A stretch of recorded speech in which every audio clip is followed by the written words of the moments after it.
extrañaba también a la UBA, tanto tiempo nos sentíamos solos. Así que el primer día ya terminó la feria y acá estamos dándole fuerte. Así que bueno, un gusto Disculpa, por estar acá. no sé si lo escuchan trabado o soy yo solo que lo escucha medio trabado. Me parece, sí, están diciendo acá en el chat que se te escucha medio cortado, Doc. Ay, Sí, están todos diciendo acá en el chat que se corta. ¿qué podrá? No sé, trata de... No sé qué decirte. A ver, pues, déjame que... Chup, chup, chup, chup, chup. ¿Ahora se me escucha mejor? Por ahora igual. Eh, A ver, hacer computadora, ¿qué es?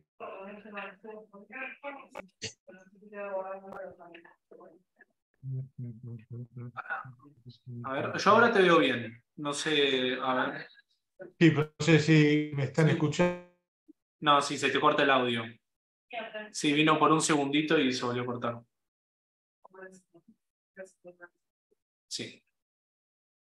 Sí, me figura que tenés mala señal tipo de conectividad.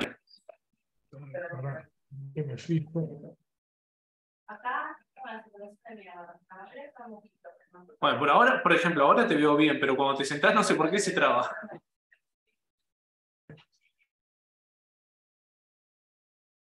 El tema es que si apagan las cámaras no es algo del doctor, o sea, no, no es que mejora eso. Mejora el... Si uno mismo apaga su propia cámara, mejora para esa misma persona. No sé si me explique bien. Pero si quieren lo tratamos. Los A ver, y micrófonos si están apago yo todos... mi cámara, Claro, si vos apagas tu cámara, capaz se te ahí se escucha. escucha un poquito mejor. Sí, ahí O se te escucha. Antes no se te escuchaba directamente. ahí se escucha. Sí, se te escucha perfecto. ¿Sí? Sí. Bueno, para qué son las compañías de seguros que no quieren que se escuche lo que vamos a decir ahora. Hoy vamos a dar mucho lío. Así que, amigos, bueno, de vuelta, un placer estar con ustedes, un gusto, los extrañaba. Y hoy vamos a tener una charla de... Ah, buenísimo, gracias Lucía por decirme que se escucha bien, me alegro. Vamos a tener una charla de un tema que es importantísimo, que es la jurisprudencia. Perdón, si llega a escuchar mal, me ponen por chat, así por lo menos me doy cuenta. Vamos a hablar de jurisprudencia. Y acá me gusta tomar una frase del doctor Ameal, porque nosotros los abogados, ¿qué pensamos? Que la jurisprudencia la hacen los jueces. No, ¿cómo que no? No, no, no, no. Lo que dice Ameal es, che, la jurisprudencia que dictamos los jueces va avanzada, presionada, guiada por lo que dicen los abogados. ¿Qué significa esto, amigos? Que todo aquello que ustedes planteen en la demanda puede ser que en algún momento se convierta en jurisprudencia. ¿Ok? Y esto es fundamental especialmente para los abogados jóvenes. ¿Qué les tenemos que decir a ustedes? Primero, un aviso político que es fundamental señalarlo ahora. Nuestro país va a mejorar mucho y pronto los políticos. ¿Ok? ¿Por qué? Porque las dos pilares que tenemos para que nuestro país crezca, uno es la educación y otro los tribunales de justicia. Y nosotros estamos metidos en los dos, amigos. Así que nosotros vamos a hacer algo fundamental para que nuestro país mejore. ¿Está? Entonces, ¿qué tiene que ver esto con la jurisprudencia? Sencillo. La jurisprudencia deriva de los planteos que hacen los abogados. Abogados viejos, abogados jóvenes, abogados con experiencia, no importa. Por eso, ¿qué tenemos que hacer? Primera cuestión fundamental. Nuestras demandas tienen que ser demandas docentes. ¿Qué significa esto? A mí, que tenemos que explicar absolutamente todo aquello que interese que se conozca. Por tanto, el derecho no estamos hablando de eso. Estamos hablando que son Disculpa. ¿Se cortó? Sí, se te corta de vuelta. Ah, Se entrecorta el audio, claro. qué macana, che. A ver, a ver, a ver. Déjame ver una cosita así.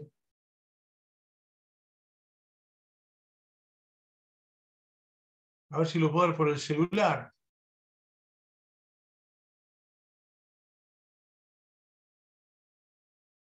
Un segundito, amigos, por favor.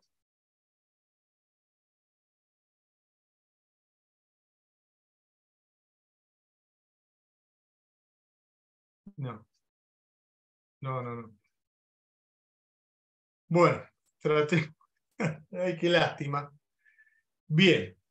¿Se escucha ahora o se sigue escuchando entrecortado? No, ahora se te escucha bien, por ejemplo. Ahí se escucha. Bueno, no me moveré, me quedaré quietito sin decir nada. Bueno, avancemos entonces. Lo que quiero plantearles, que las demandas que tenemos que hacer son demandas docentes. Esto significa que nosotros no podemos hacer un copy-paste hace 1000 años. No, no, no, no. Más allá que tengamos una base, nuestra demanda tiene que ir mejorando día a día en cada demanda. ¿Ok?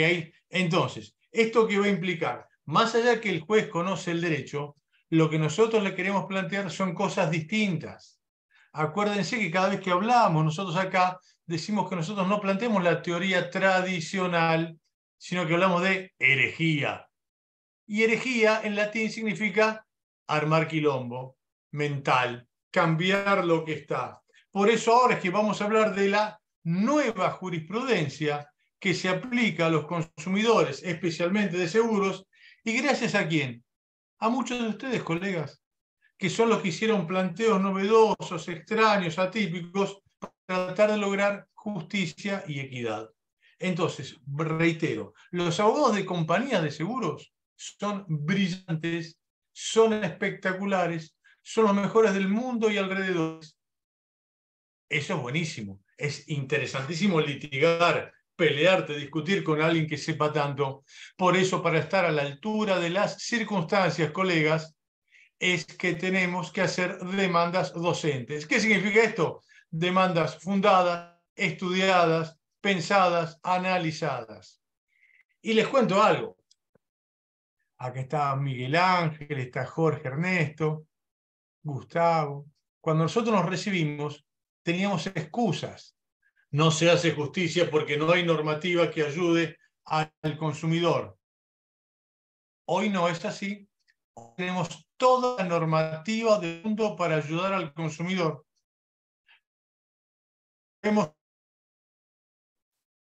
¿Okay? Entonces, acá en la gran... Discúlpame, Doc, se te corta, se te está cortando de vuelta. Sale un cartelito. Sí, se te está cortando mucho.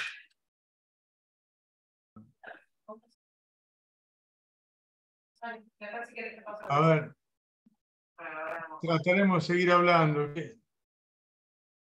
Estoy viendo si me puedo conectar por el teléfono. Si te puedes llegar a conectar por el teléfono sería un golazo. ¿Y cómo tengo que hacer? Ya me llegó tu correo. Esperen un cachito, amigos, por favor.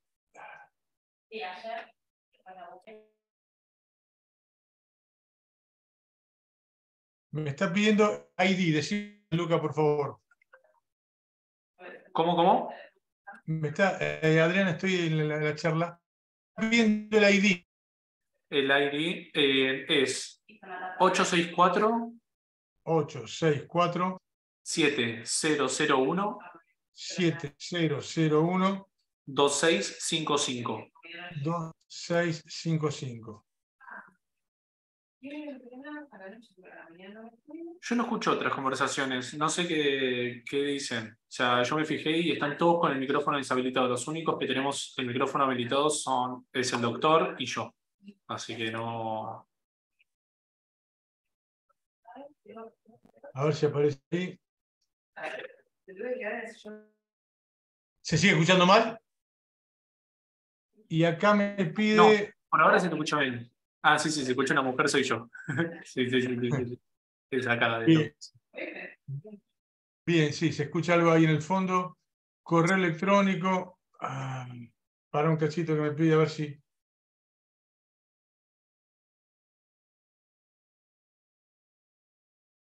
Y me pide. A ver si lo puedo hacer por teléfono. Pido 1000 disculpas, amigos. Este es el problema de estar colgado a internet, ¿viste? No debería. A ver. Y me pide. No, el teléfono me pide password. ¿Vos tenés una para darme, Gianluca, o este es un error de mi teléfono? Eh,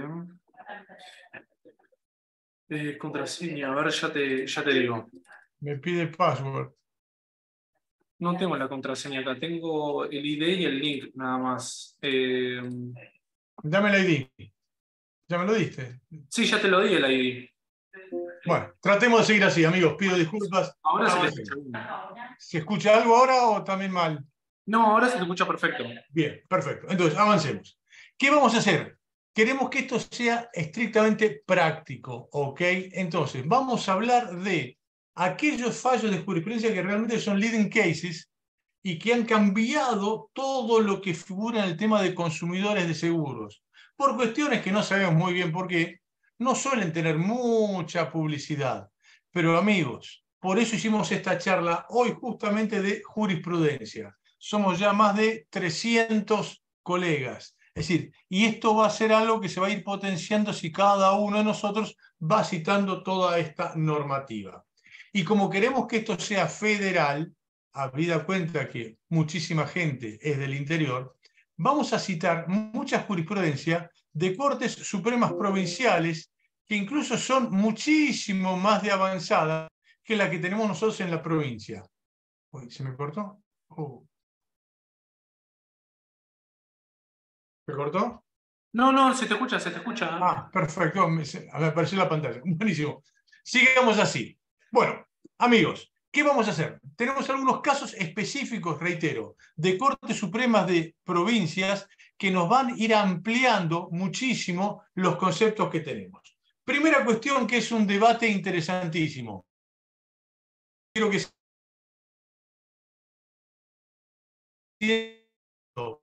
pues,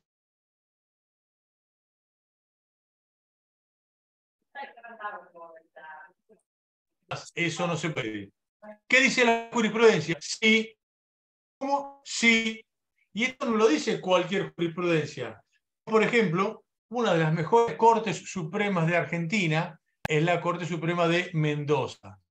Envidio a los colegas mendocinos porque tienen una corte progresista espectacular.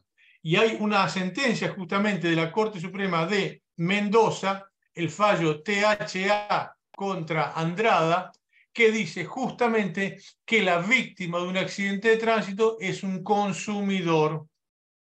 Corte Suprema de Mendoza. ¿Qué más tenemos? La Corte Suprema de Tucumán, la Corte Suprema de Tucumán, en el caso Alderete contra Ramírez, también dice que la víctima de un accidente de tránsito es un consumidor. Y acá en Capital, entre varios otros, tenemos el caso Esparza contra QB de la F comercial, que determina que la víctima de accidente de tránsito es un consumidor. ¿Y esto qué va a significar, colegas? No es solamente algo para tener una etiqueta. No, no, no, no. Esto va a ser fundamental porque va a tener consecuencias concretas y específicas mañana cuando vos vayas a tribunales. ¿Por qué?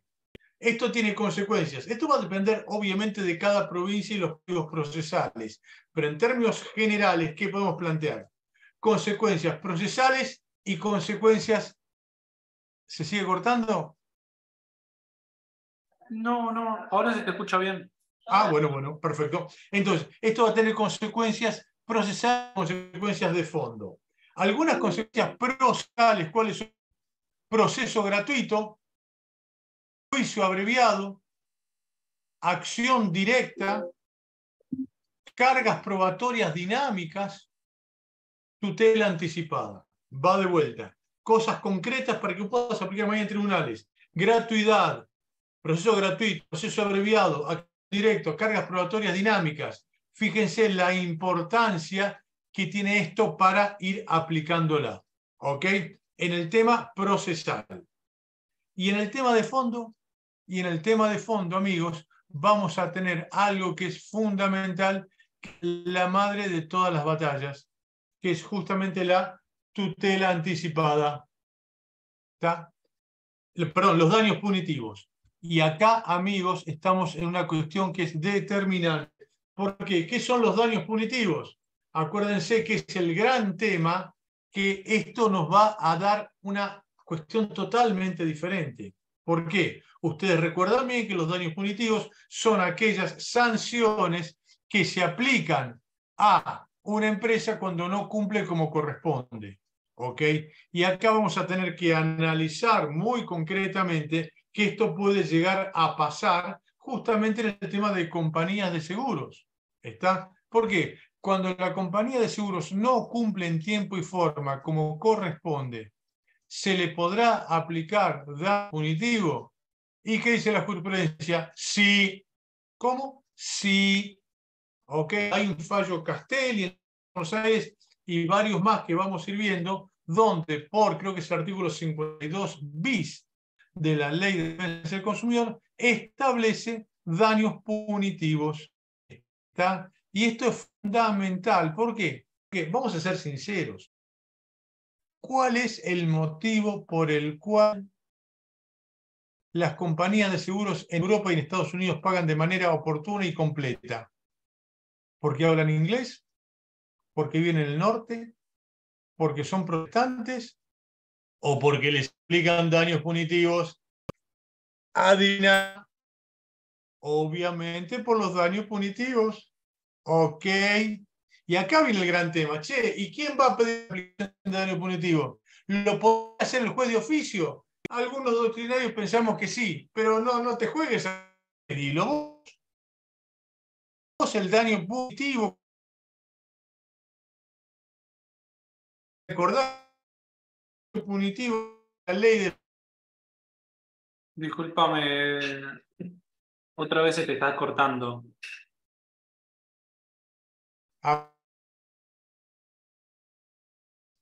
Pido mi... Acá, ¿qué es lo que me plantea? El daño punitivo... ¿Se escucha ahí, Gianluca? Sí, ahora sí, ahora sí, ahora sí. Bien, bien, bien, perfecto. Entonces, la cuestión del daño punitivo es cuando no se cumple lo que corresponde. ¿Ok?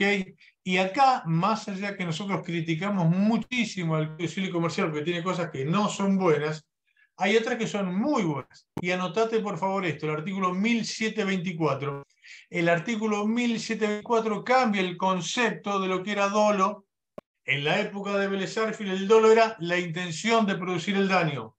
En cambio, hoy, con el nuevo Código Civil y Comercial, dolo también es la manifiesta indiferencia por los intereses ajenos. Ok. Y acá viene la gran pregunta. Che, para, diría Fantino. Si una compañía de seguros no paga en tiempo oportuno la indemnización de un accidente de tránsito, que eso se rige por el seguro o... Che, ¿podrá haber una manifiesta indiferencia por los intereses ajenos? La respuesta sería sí.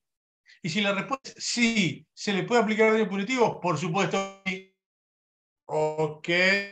Ahora la pregunta del millón es, che, ¿y quién lo tiene que pedir? Y acá tenemos que recordar, colegas, el más importante que tenemos del siglo V antes de... Se te está cortando de vuelta, Doc. Es cuando activas la cámara, me parece. ¿Y qué dice Sun Tzu? Que todo es táctica y estrategia. De manera tal que si vos querés aplicarle daño punitivo, ¿quién lo va a tener que pedir en la demanda? Obviamente que la partora. ¿Ok? Y eso somos nosotros. Es más, tengan presente que cuanto mejor esté armada la demanda, mayor probabilidad esto vas a tener. El punitivo vos lo podés pedir, che, quiero la plata, o podés buscar alguna fórmula. Che, ¿existen fórmulas para el daño punitivo? Sí. ¿Y cómo está la fórmula? Fácil, anotá www.UNS,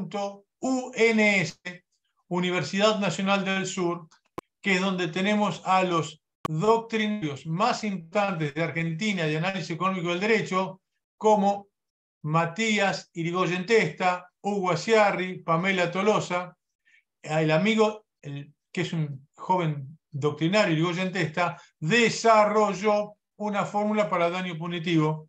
Fíjate si te sirve, ¿ok? Entonces somos nosotros que podemos plantear cuánto queremos daño punitivo e incluso fundarlo en una fórmula matemática hecho por un excelso doctrinario argentino que da clase en Estados Unidos y en Europa, ¿ok? No es un muchacho común y silvestre, no, es uno de los estudiosos más grandes que tiene Argentina.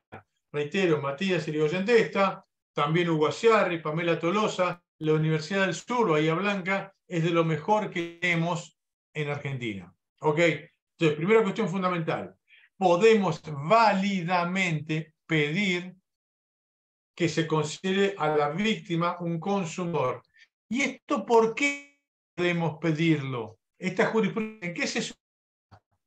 Muy sencillo. ¿Qué es el consumidor? Y tenemos que abrevar ahí en el artículo 1092 del Código Civil y Comercial. Primera cuestión de una alerta. Mis amigos, mucho cuidado. Quienes hicieron el Código Civil y Comercial no querían que la víctima fuera un consumidor. Por eso, si vos te fijás, en el tercero expuesto, desapareció. ¿Y es legal que desaparezca el tercero expuesto? Yo creo que no, porque viola el principio de no regresión. Más allá de todo eso, que el tercer expuesto debería ser en el código, se equivocaron, porque en los fundamentos del Código Civil dicen eliminamos al tercer expuesto para que la víctima no sea un consumidor. Resulta que está el artículo 92 del Código Civil y Comercial, dice que directo como destinatario final. Y acá viene la gran pregunta, colegas. En un seguro obligatorio, ¿quién será el beneficiario directo como destinatario final? La víctima de un accidente de tránsito. Por tanto, todo esto, amigos, sí lo podemos plantear, no solo porque lo dice la jurisprudencia, sino que tiene un sustento normativo. La cambio. ¿Por qué te crees que la Corte Suprema de Mendoza dice que la víctima es un consumidor o la Corte Suprema de Tucumán? Más allá que muchos se basan en los libros que escribimos nosotros, la realidad ¿cuál es? Señores, esto tiene fundamento normativo, ¿ok? Y esto es muy importante tenerlo presente, porque justamente no solo vamos a tener la jurisprudencia, sino los fundamentos legales pertinentes que determinan que se puede establecer que la víctima es un consumidor. Nota a pie de página solamente para aquellos que estén muy aburridos. La semana que viene empezamos acá en la UBA, por Zoom, un posgrado de seguros. Los miércoles lo vamos a dar, donde vamos a profundizar toda esta temática. El que quiera incorporarse va a ser bienvenido. Ahí en la Facultad de Derecho está la página web, está las pautas del posgrado, donde vamos a analizar diversas cuestiones. Vamos a profundizar en cómo la víctima es un consumidor y cómo la jurisprudencia modificando, que está muy activa. Disculpame que te interrumpa nuevamente. Se te está cortando. Sí. Pido disculpas. Sí. No, ya no sé qué hacer, la verdad. Entonces, ¿se cortó, Gianluca?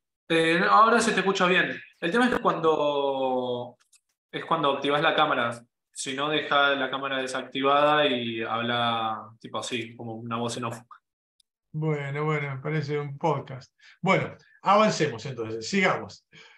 Entonces, esto es fundamental para tenerlo presente. Decíamos esto desde el posgrado, aquello que le interese, con todo gusto que queda invitado.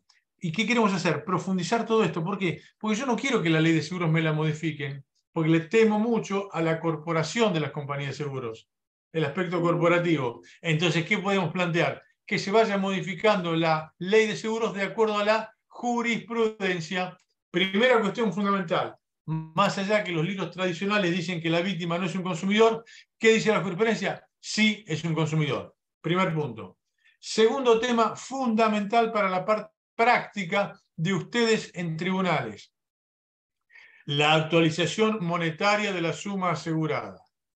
Las compañías de seguros te juran por los santos evangelios que la suma asegurada no puede actualizarse.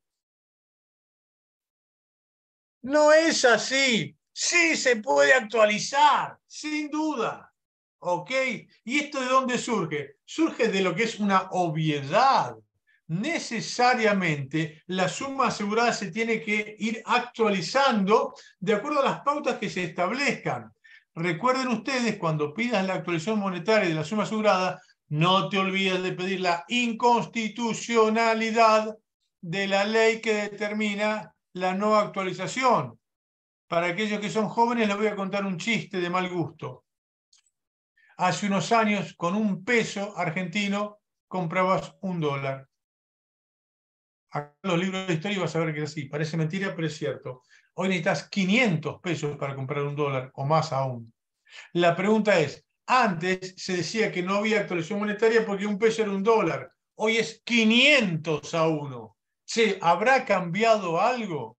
Sí, amigos. Por eso todo es lo que se denomina inconstitucionalidad sobreviniente. Lo que en su momento pudo haber sido constitucional, hoy ya no lo es. Porque cuando yo hice la ley, $1, hoy es 550 a 1.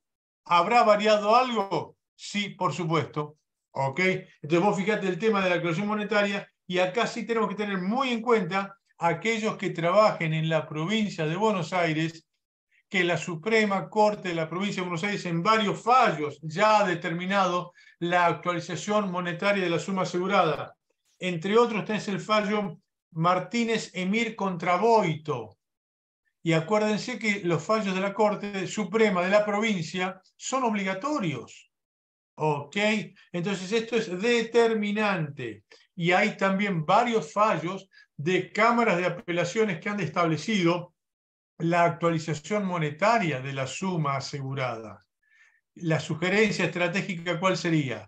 Cuando vos haces la demanda, vos mismo andás pidiendo esta actualización monetaria. ¿Y cómo lo tenés que hacer? Con distintas alternativas. O podés pedir la aplicación del artículo 772, obligación de valor, o podés aplicar la ley 1130 del año 1880, Argentino Soro. Fíjate la paradoja, colegas.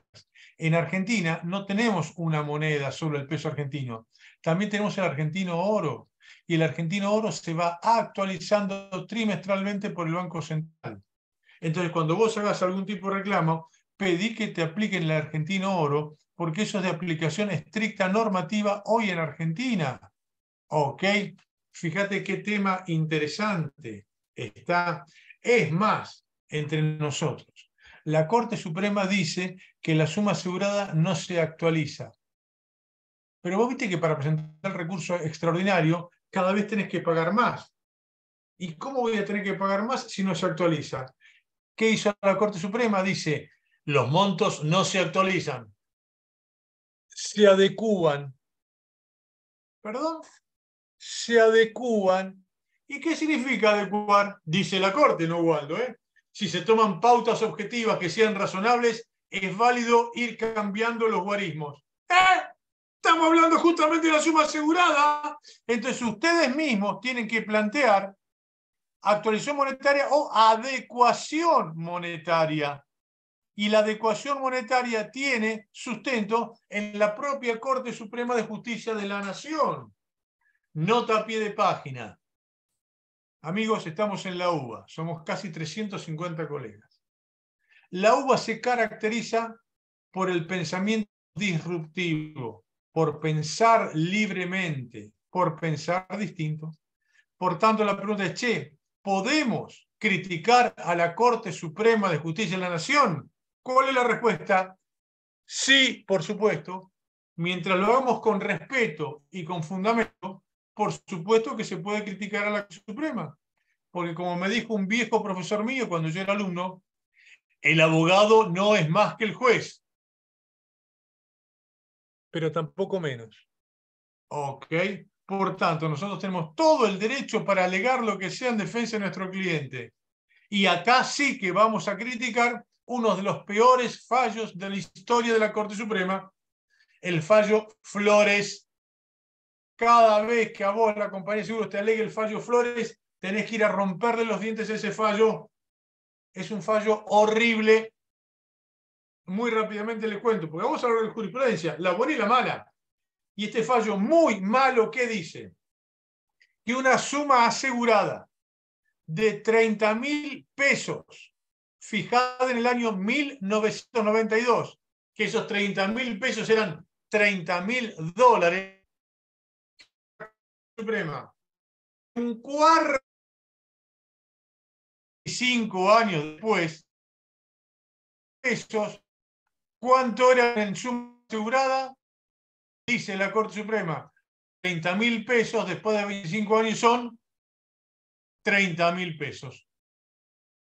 Suena raro, ¿no? Por suerte en Argentina no hay inflación. ¿Te imaginas si hubiera inflación? ¿Qué lío que sería todo esto? ¿Ok? Entonces, ¿qué tenés que hacer vos ahí? Justamente plantear el yerro conceptual que tiene el fallo Flores. ¿Por qué? Vos decís, no, Waldo, pero si la Corte Suprema dice que no se actualiza. Amigos, estrategia, Sun Tzu. ¿Cuántos casos llegan a la Corte Suprema? Muy pocos. Y si vos convences al juez de primera instancia y al juez de cámara que tu suma asegurada sí se puede actualizar, es que capaz que conseguís una sentencia favorable y quizás llegarán a la Corte o no. Y si no llegan a la Corte, vos obtuviste una sentencia como corresponde correctamente. Por eso somos nosotros los que vamos a tener que explicarle al juez por qué sí se debe actualizar la suma asegurada. Reitero, demandas docentes que debemos hacer todos nosotros. ¿Ok? Fallo de jurisprudencia, actualización de suma asegurada, sí va. Avancemos con otro. Otro fallo importantísimo. Prescripción. ¿Cuánto es la prescripción en seguros? Y acá de vuelta vamos a hablar de los fallos importantísimos que se ha dictado en la Argentina. Por eso es que yo soy optimista, porque yo sí tengo confianza en nuestros jueces. ¿Ok? Porque más allá de lo que pueda parecer, la realidad es que tenemos jueces que son muy buenos. La mayoría son silenciosos, pero dictan sentencias muy interesantes. Y acá viene el tema de la prescripción. ¿Y qué pasa con la prescripción? ¿Cuánto es la prescripción en la Ley de Defensa del Consumidor? Ustedes saben que la prescripción en la Ley de Defensa del Consumidor es de... ¿Cómo? ¿Cómo? ¿Escucho? ¿Se corta? No, no se corta. ¿Qué hicieron? Sistema liquid paper. Borraron el plazo de prescripción de la Ley de Defensa del Consumidor.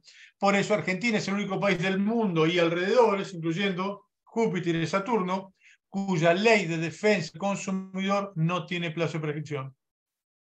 Pregunta. Somos solamente 346. Pregunta, decime. Che, ¿a quién le conviene que la Ley de Defensa del Consumidor no tenga plazo de prescripción? Adivina. 1, a las compañías de seguros. 2, a las compañías de seguros. 3, a las compañías de seguros. Por eso es que al día siguiente que se ve el Código Civil Comercial, salieron los autores de las compañías de seguros a decir, hemos vuelto las fuentes, la prescripción vuelve a ser de un añito. Y de molestos que somos, sacamos un artículo en la ley, en varios libros, de no, quiero retruco, quiero vale 4. La prescripción ya no es de 3 años, como decía la Ley de Defensa del Consumidor, no, ahora es de 5. ¿Cómo? 5 años. ¿Por qué? No es tema de esta charla, va a ser la próxima, que es la aplicación normativa. Pero tengamos presente que el Código Civil y Comercial es el piso mínimo y núcleo duro para la protección del consumidor. Lo que significa que si el Código Civil y Comercial, en el artículo 2560, establece como plazo genérico de prescripción 5 años, ¿cuánto va a ser la prescripción? ¿1 año? No. 5 años, como dice el Código Civil y Comercial. Pero esto no lo digo solamente yo, te lo dice la Corte Suprema de Justicia de Mendoza en el fallo Olivera con triunfo, que determina que la prescripción es de 5 años. en Capital, también lo dice el fallo Sittner de la Cámara de Apelaciones en lo Comercial, Sala F, que dice que la prescripción es de 5 años. Y para los que trabajan en Provincia de Buenos Aires, el fallo Vega contra Antártida de la Cámara de Apelaciones Civil y Comercial de Mercedes dice que el plazo de prescripción es de 5 años. ¿Ok? Pero acá de vuelta, amigos, Sun Tzu, no esperemos que sea el juez que Iora no discuria determine porque le gusta que la prescripción sea de 5 años. No, no, no, no. Somos nosotros quienes debemos fundar y determinar que la prescripción es de 5 años.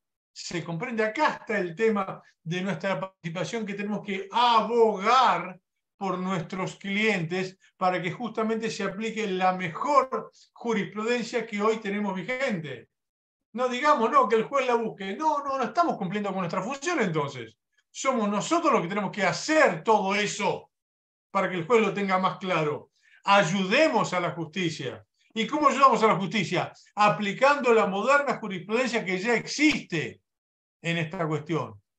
Para aquellos que estén muy aburridos, acabamos de sacar un libro que es insoportablemente aburrido, que es La Ley de Seguros Comentada. 3 tomos. Insoportablemente aburrido. Pero ahí pusimos toda la jurisprudencia moderna que hay, porque hay mucho que ha ido cambiando en favor del más vulnerable. Pero no suele salir en los medios, no suele conocerse. ¿Existe? Sí que existe. Por eso esta charla de jurisprudencia, para que veamos que tenemos un montón de herramental jurisprudencial que favorece a nuestros clientes. ¿Ok? Vamos a otra cosa. Otro fallo que con esto vas a ganar un montón de juicios. Escuchate el título. El título dice de jurisprudencia: la compañía de seguros está obligada a pagar un siniestro aunque exista mora del asegurado en el pago de la prima. Va de vuelta. La compañía de seguros está obligada a pagar los siniestros aunque exista mora del asegurado en el pago de la prima. Waldo, es una locura. Puede ser, pero ¿y qué dice la jurisprudencia? Y acá tenés de vuelta Cortes Supremas del Interior. Una, la Corte Suprema de La Pampa, el caso Aubert, y otra, la excelente Corte Suprema de Mendoza, en el fallo Martí contra Zurich. ¿Y qué dijeron acá? Momentito. Escuchemos este razonamiento porque es fundamental, colegas. Por favor, atención. El artículo palito, palito, redondito, redondito, el artículo 1100 del Código Civil y Comercial, ordena el deber de información. ¿Estamos todos claros? Y eso figura en el artículo 42 de la Constitución Nacional. ¿Ok? ¿Y qué dice el artículo 1100 del Código Civil y Comercial? La empresa debe informar toda circunstancia relevante. Está claro, ¿no? La empresa tiene que informar toda circunstancia relevante. Entonces, ¿qué se pregunta a la Corte de La Pampa? ¿Qué se pregunta a la Corte de Mendoza, siguiendo las locuras que planteamos nosotros en nuestros libros? Salud, Esther. ¿Qué se pregunta a la Corte? Muy sencillo, dicen, che, perdón, si el asegurado incurre en mora en el pago de la prima y la compañía de seguros de manera secreta suspende la cobertura del seguro, la suspensión de cobertura será una circunstancia relevante. Y si hubiese algún doctrinario español diría, joder, es quizás la circunstancia más relevante que tiene todo el contrato de seguros. Ah, entonces es una circunstancia relevante. Entonces se preguntan los jueces de la Corte Suprema de La Pampa, de Mendoza, che, ¿y si es una circunstancia relevante? ¿Qué tiene que hacer la empresa? Informarlo al asegurado. Ah, ¿y qué pasa si no lo hace? Y acá está la pregunta del millón, colegas, por favor, atención. Esto es fundamental, esto es básico, por favor, porque se aplica en seguros y en toda la cuestión de consumidores. Te hago una pregunta íntima. ¿Cuál es la consecuencia a una empresa cuando no cumple con el deber de información? Vos agarrás la doctrina que dice la consecuencia es, o también puede ser, No hay consecuencias. Me estás jodiendo. No, algo mal. Otro te dice, rescindí el contrato. Me estás jodiendo. Es el principal deber que tiene la empresa. Y me decís que no hay consecuencias. Pues bien, amigos, hemos escrito un artículo que está en estos libros también que dice cuál es la sanción que se aplica a una empresa cuando no cumple con el deber de información. La consecuencia es fácil, concreta y automática. ¿Cuál es la consecuencia? Sencillo. No se van a aplicar al consumidor las consecuencias perjudiciales de aquello que se debería haber informado y no se informó. Va de vuelta. La consecuencia para cuando una empresa no cumple con el deber de información, deber de asesoramiento y deber de advertencia, que en otro momento lo charlaremos, la consecuencia es no se va a aplicar al consumidor las consecuencias perjudiciales de aquello que se debería haber informado y no se informó. Y ahora volvamos al seguro. Che, el asegurado incurrió en mora. Sí, muy bien. ¿Y qué hace la compañía de seguros? Suspende la cobertura. Ah, mira vos, de manera secreta y unilateral, porque no te avisan. Ah, y decime, eso que te habían informado, ¿perjudica al consumidor? Sí, lo perjudica. ¿Y se lo informó a la compañía de seguros? No. Muy bien, como diría el filósofo Capusotto, es el faso. Vos fíjate la consecuencia. No se va a aplicar al consumidor aquella consecuencia perjudicial que se debería haber informado y no se informó. ¿Qué tendría que haber informado la compañía de asegurados? Tú, macho, entraste en mora, se te va a suspender la cobertura si no pagas en 15 días. ¿Se le informó? No. ¿Cómo? No. ¿Y esto tiene consecuencias? Claro. ¿Cuál es la consecuencia? Sí, hermano, si vos, la empresa, que sos el profesional, no cumpliste con el deber de información expreso del artículo 1100 del Código Civil Comercial, la consecuencia va a ser no se va a aplicar al consumidor la consecuencia perjudicial de aquello que debería haber informado y no se informó.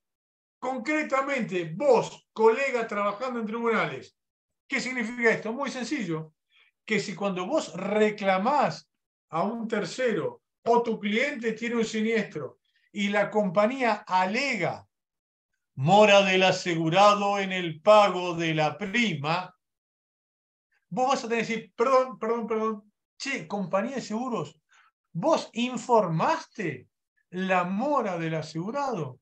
Y la respuesta es binaria, ¿eh? Nada de esto de diálogo de fuente, no. O sí o no, o informaste o no informaste. Si informaste y el cliente no cumple en 15 días, un plazo razonable, que se joda el asegurador porque te avisaron que estabas en mora y no pagaste. Esto no es una sociedad de beneficencia.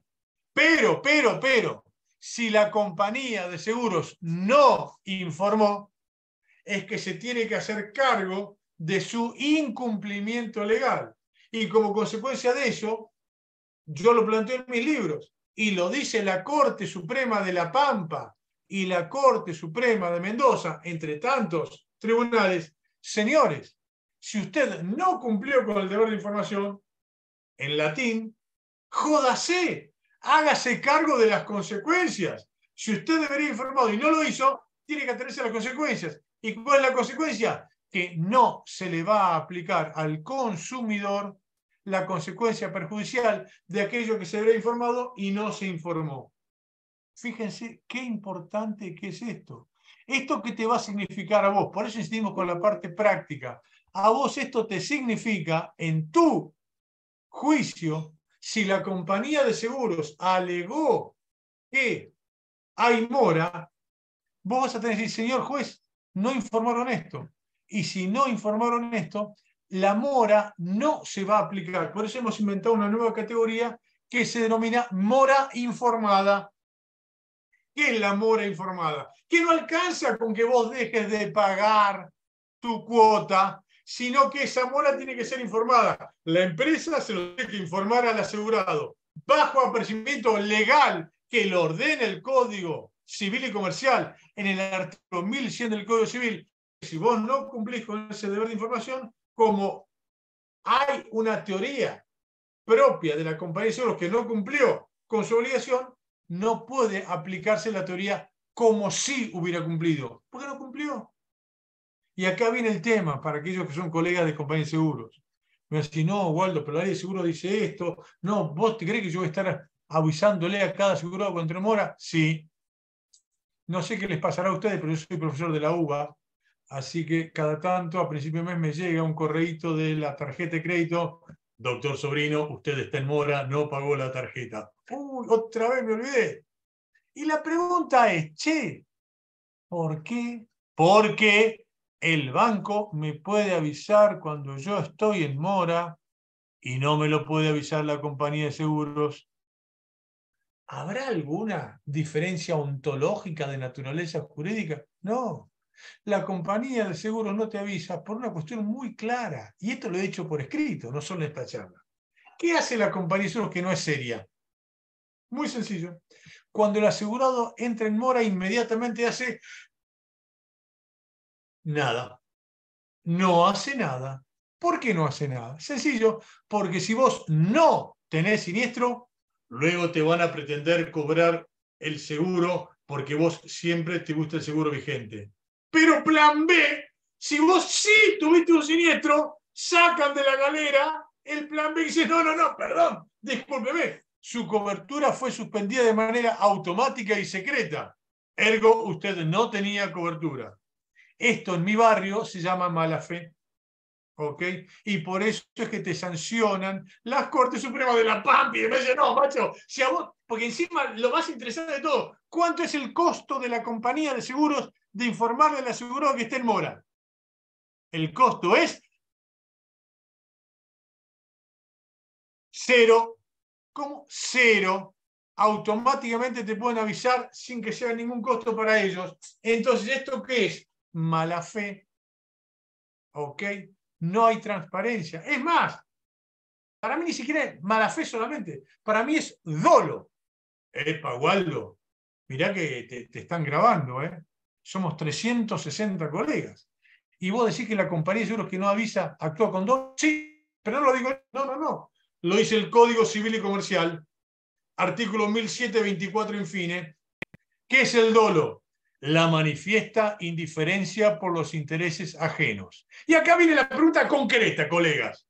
Si la compañía de seguros, advirtiendo que, por ejemplo, Jorge incurrió en una y no le avisa, pudiendo hacerlo a costo cero, y lo deja a Jorge que transite por la ruta y atropelle a una víctima, y esa víctima no va a tener cobertura del seguro, y Jorge tampoco va a tener la cobertura del seguro. Mi pregunta es, ¿será una manifiesta indiferencia por los intereses ajenos de la compañía de seguros con relación a la víctima? Sí, claro. ¿Cómo? Sí, claro. Y acá está el dolo. Acá está el dolo. ¿Ok? Por eso en los tribunales lo están solucionando muy bien. Por un lado dicen, macho, deberías haber informado, ¿no lo hiciste? No, lo lamento en el alma, vas a tener que pagar. Y yo también haría el reclamo por daño punitivo, porque reitero, las compañías se llenan la boca con la transparencia, la buena fe, ustedes lo primero del mundo, pero cuando corresponde pagar los 100, qué lástima, usted estaba en mora. Ok, fíjense qué parte interesante esto como para ir analizándolo. Entonces, va de vuelta, cuando cerramos esta jurisprudencia, tengan presente que la compañía de seguros puede ser obligada a pagar aunque exista mora del asegurado en el pago de la prima. Pero ahora vamos a otra circunstancia de la mora. Acá estamos hablando cuando sí existe mora. Ahora te voy a tirar otro tema más complejo todavía, que te va a servir especialmente para el interior de la República. Colegas del interior, atención. ¿Por qué? Acá en Buenos Aires, mal que mal, se paga muchas veces a través de tarjeta de crédito, débito, etc. Pero en el interior, muchas veces todavía se sigue pagando al productor de seguros. ¿Ok? Y acá te tiro algo que es fundamental. Recordemos, a ver si no me falla la memoria, que el artículo, creo que es el 880, que te habla de la mora automática. ¿Ok? ¿Qué te dice? El Código Civil, que la mora es automática. Pregunta, colegas, ¿la mora es automática para ¿El consumidor? No. ¿Cómo que no, Waldo? Si acá el código justamente te habla de la mora automática. ¿Y qué decimos nosotros? No, la mora no es automática. ¿Y por qué no es automática? Y acá, y especialmente a la gente del interior, por favor, artículos 873 y 874 del Código Civil. Reitero, más allá de las críticas que le hacemos al Código Civil Comercial, tiene algunas cosas que son maravillosas. ¿Ok? Entonces, la primera va a ser, ¿y qué dice el artículo 873? Lugar de pago. ¿Cuál es el lugar de pago? Aquellos que las partes hayan determinado. Muy bien. Ahora pregunta, ¿vos pactaste algún lugar de contrato de consumo? Generalmente no. Y si no pactaste nada en el contrato de consumo, ¿qué dice el artículo 874? El lugar de pago será el domicilio del deudor. Explota el mundo. Va de vuelta. El domicilio del deudor será el lugar de pago. ¿Y esto qué significa? Una teoría viejísima, pero que se aplica en Argentina. Obligaciones querables o de recogida. Nombre raro, pero te va a servir mucho. ¿Qué es esto? Obligaciones querables o de recogida. ¿Qué es una obligación querable o de recogida? Es aquella donde el acreedor tiene que ir a recoger el dinero al domicilio del deudor. Reitero, interior del país, productor de seguros que le va a cobrar el dinero al asegurado. ¿Y qué significa esto? Que por definición, si el acreedor, le hace productor de seguros, tiene que ir a cobrarte el dinero a tu domicilio, por definición legal, la mora no es automática. ¿Por qué? Porque depende del acto previo del acreedor. ¿Ok? Y acá tenemos otro fallo, este te va a servir, de la Cámara de Apelaciones Civil de Mar del Plata del año 18, Reno contra la Mercantil Andina. ¿Y cómo era este caso? Sencillo, Mar del Plata, el interior. El productor de seguro le tenía que ir a cobrar el dinero al asegurado. No fue. ¿Y entonces qué pasó? Y se produjo el siniestro. Y la Cámara dice, lo lamento, usted no pagó. Pero es que no vino el productor. Ah, usted debería venir entonces a pagar a la compañía. ¿Y qué dijo la jurisprudencia? No, siguiendo mis libros locos, dice, esta es una opción querable o de recogida. Como era el acreedor de ir a recoger, no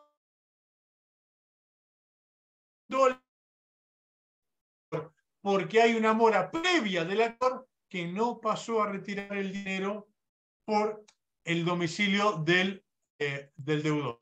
¿Ok? Entonces, va de vuelta. En algunos casos puede ser que la mora no sea automática. Avancemos con otras cuestiones importantes, también estrictamente prácticas para ustedes.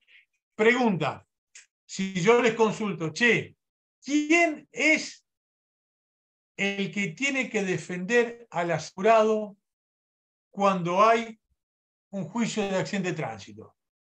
Y la compañía de seguros dice, nosotros somos la dirección del proceso. ¿Es verdad? No. ¿Cómo que no? No. La compañía de seguros no tiene la dirección del proceso, tiene la financiación del proceso. Eso lo determina el artículo 110 de la Ley de Seguros. Pero vamos más adelante todavía. Algo fundamental. Esto es algo que se está discutiendo en doctrina, quién tiene la dirección del proceso y quién no. Mi teoría es que el asegurado se puede defender con su propio abogado, alguno de ustedes, y que lo tiene que pagar la compañía de seguros. Para mí esto es aunque no exista contradicción de intereses. Aunque no exista contradicción de intereses del abogado de la compañía de seguros entre el asegurado y la compañía. Pero la pregunta es, ¿y cuando hay contradicción de intereses? Acá estamos todos de acuerdo que cuando hay contradicción de intereses, siempre, siempre, el asegurado se tiene que defender con su propio abogado. Pero Waldo, ¿y puede haber contradicción de intereses del abogado de la compañía de seguros que defiende al asegurado en un juicio de accidente de tránsito? ¿Cuál es la respuesta? Casi siempre hay contradicción de intereses. No. ¿Cómo haber contradicción de intereses? A ver, pongamos un ejemplo. Supongamos que yo soy asegurado, me llega una demanda. ¿Y qué hago? Ahí está María Alejandra, es mi abogada de confianza. Y Alejandra contesta la demanda por mí. Le ponen la hoja 1, María Alejandra, escrita con sangre. Señor juez, por favor, actualice la suma asegurada de Waldo. ¿Por qué? Porque el reclamo es por 20 millones y yo tengo una suma asegurada de 20 millones. Dentro de 8 años, el reclamo de 20 millones está a 100 millones. Si María Alejandra es mi abogada, en la hoja escrito con sangre, decir, señor juez, avísame la suma asegurada. ¿Ok? Ahora la pregunta es cambio. Si en vez de ser María Alejandra mi abogada, mi abogado es el abogado que designa la compañía de seguros. Pregunta, colegas, de la compañía de seguros que define la compañía de seguros y también me define asegurado, ¿va a decir que actualice la suma asegurada? Nunca lo va a decir. Oiga, y acá viene la pregunta, che, ¿debería haberlo hecho? Sí, claro, por supuesto. ¿Y lo hizo? No. ¿Hay contradicción de intereses? Sí, por supuesto. Acá vienen que tenemos que analizar con mucha profundidad. El tema de la contradicción de intereses tiene algunas cosas que son fundamentales a resaltar. Uno, primero, somos 360. Debe haber acá abogados que son corresponsables de compañías de seguros. Queridos colegas, mucho cuidado. Como mucho cuidado. Porque si vos tenés una contradicción de intereses, ya hay tribunales que de oficio están mandando las actuaciones a los tribunales de ética de cada uno de los colegios de abogados. ¿Por qué? Porque el código deontológico de los abogados prohíbe que un abogado defienda a personas que tienen intereses contrapuestos. Y si vos sos corresponsal de la compañía de seguros y no pedís la actualización monetaria de la suma asegurada, estás incurriendo en condiciones de intereses. Entonces, buenamente, colegas, yo sé que todos tienen que trabajar. Ten mucho cuidado con esto porque vas a estar en una complicación trascendente. Ahora, ¿cuál es la parte positiva? Y escuchen esto, colegas, porque es determinante. Porque muchas veces a vos te va a llegar el cliente cuando ya el juicio lleva 7 años y ya está todo precluido, todo muerto. ¿Qué podemos hacer? Podemos sacar más de la mano. ¿Por qué? Justamente, ahí anotate la Corte Suprema de la Provincia de Buenos Aires, el fallo Puga contra Búsico del año 20, o la Cámara de Apelaciones Civil de Capital, el fallo Frisolo. ¿Qué dijeron acá? Escuchate esto porque es fundamental. Dice, cuando el abogado de la compañía de seguros actúa en contradicción de intereses, está haciendo algo que está legalmente prohibido. Muy bien. Entonces, ¿qué dice mucha jurisprudencia? Como está actuando, haciendo cosas prohibidas el abogado, vamos a tomar del abogado solamente aquellas cosas que beneficien al asegurado.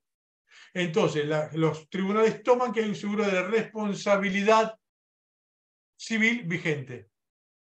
¿Pero qué no toman los tribunales? El tope de la suma asegurada. Va de vuelta. Toman como existente el que hay un seguro que protege al asegurado y obviamente a la víctima. Pero no toman como válido el tope de la suma asegurada. ¿Y esto qué va a significar en concreto? Muy sencillo, que en estos casos han determinado que el monto de la suma asegurada del juicio de responsabilidad civil es ilimitado. ¿Cómo? Ilimitado. Pero Waldo, ¿eso se puede? Y sí, claro. A ver, no vamos a entrar en detalles, pero la ley de seguros prevé que haya seguros por montos ilimitados. No se asusten con esto. Esto existe, siempre existió y está en la ley de seguros. Pero más allá de eso, acá lo aplican como una sanción para el abogado que estuvo actuando en contradicción de intereses, de manera tal que en estos casos, si a vos te llaman ya cuando esté incluso en la Cámara de Apelaciones, que hay que fundar todo, vos esto lo podés alegar. Esto sí lo podés alegar. Y no está precluido, porque la preclusión procesal no aplica a la mala fe. Y si el abogado de la compañía de seguros debería haber dicho, che, hay que actualizar la suma asegurada, y no lo hizo, no se puede validar la mala fe de la compañía de seguros. Entonces, ¿qué hace la jurisprudencia? Por un lado, muchas veces manda de oficio al Tribunal de Ética al abogado que firmó esa demanda. Y por otro lado, te determina que la suma asegurada puede ser ilimitada. ¿Ok? Fíjate vos la importancia que va teniendo todo esto. Avancemos un poquito más. Amigos, acá sí les pido atención porque vamos a hablar de la madre de todas las batallas. Por favor, es un tema muy técnico, pero si llegás a entenderlo correctamente esto, vas a ganar la mayoría de los juicios contra las compañías de seguros. La cuestión es la siguiente. Las compañías de seguros pueden no pagar un siniestro por dos motivos nada más. Solamente por dos motivos pueden no pagar un siniestro. O que exista una exclusión de cobertura o que haya una caducidad. No hay otra posibilidad. ¿Ok? O es una exclusión de cobertura o es una caducidad. ¿Ok? Y anotate, por favor, el artículo que es He-Man del derecho de los consumidores. El artículo 36 de la ley de seguros. El artículo más importante para el beneficio de tu cliente. Artículo 36 de la ley de seguros. ¿Por qué? Muy sencillo. ¿Qué diferencia hay entre la caducidad y la exclusión?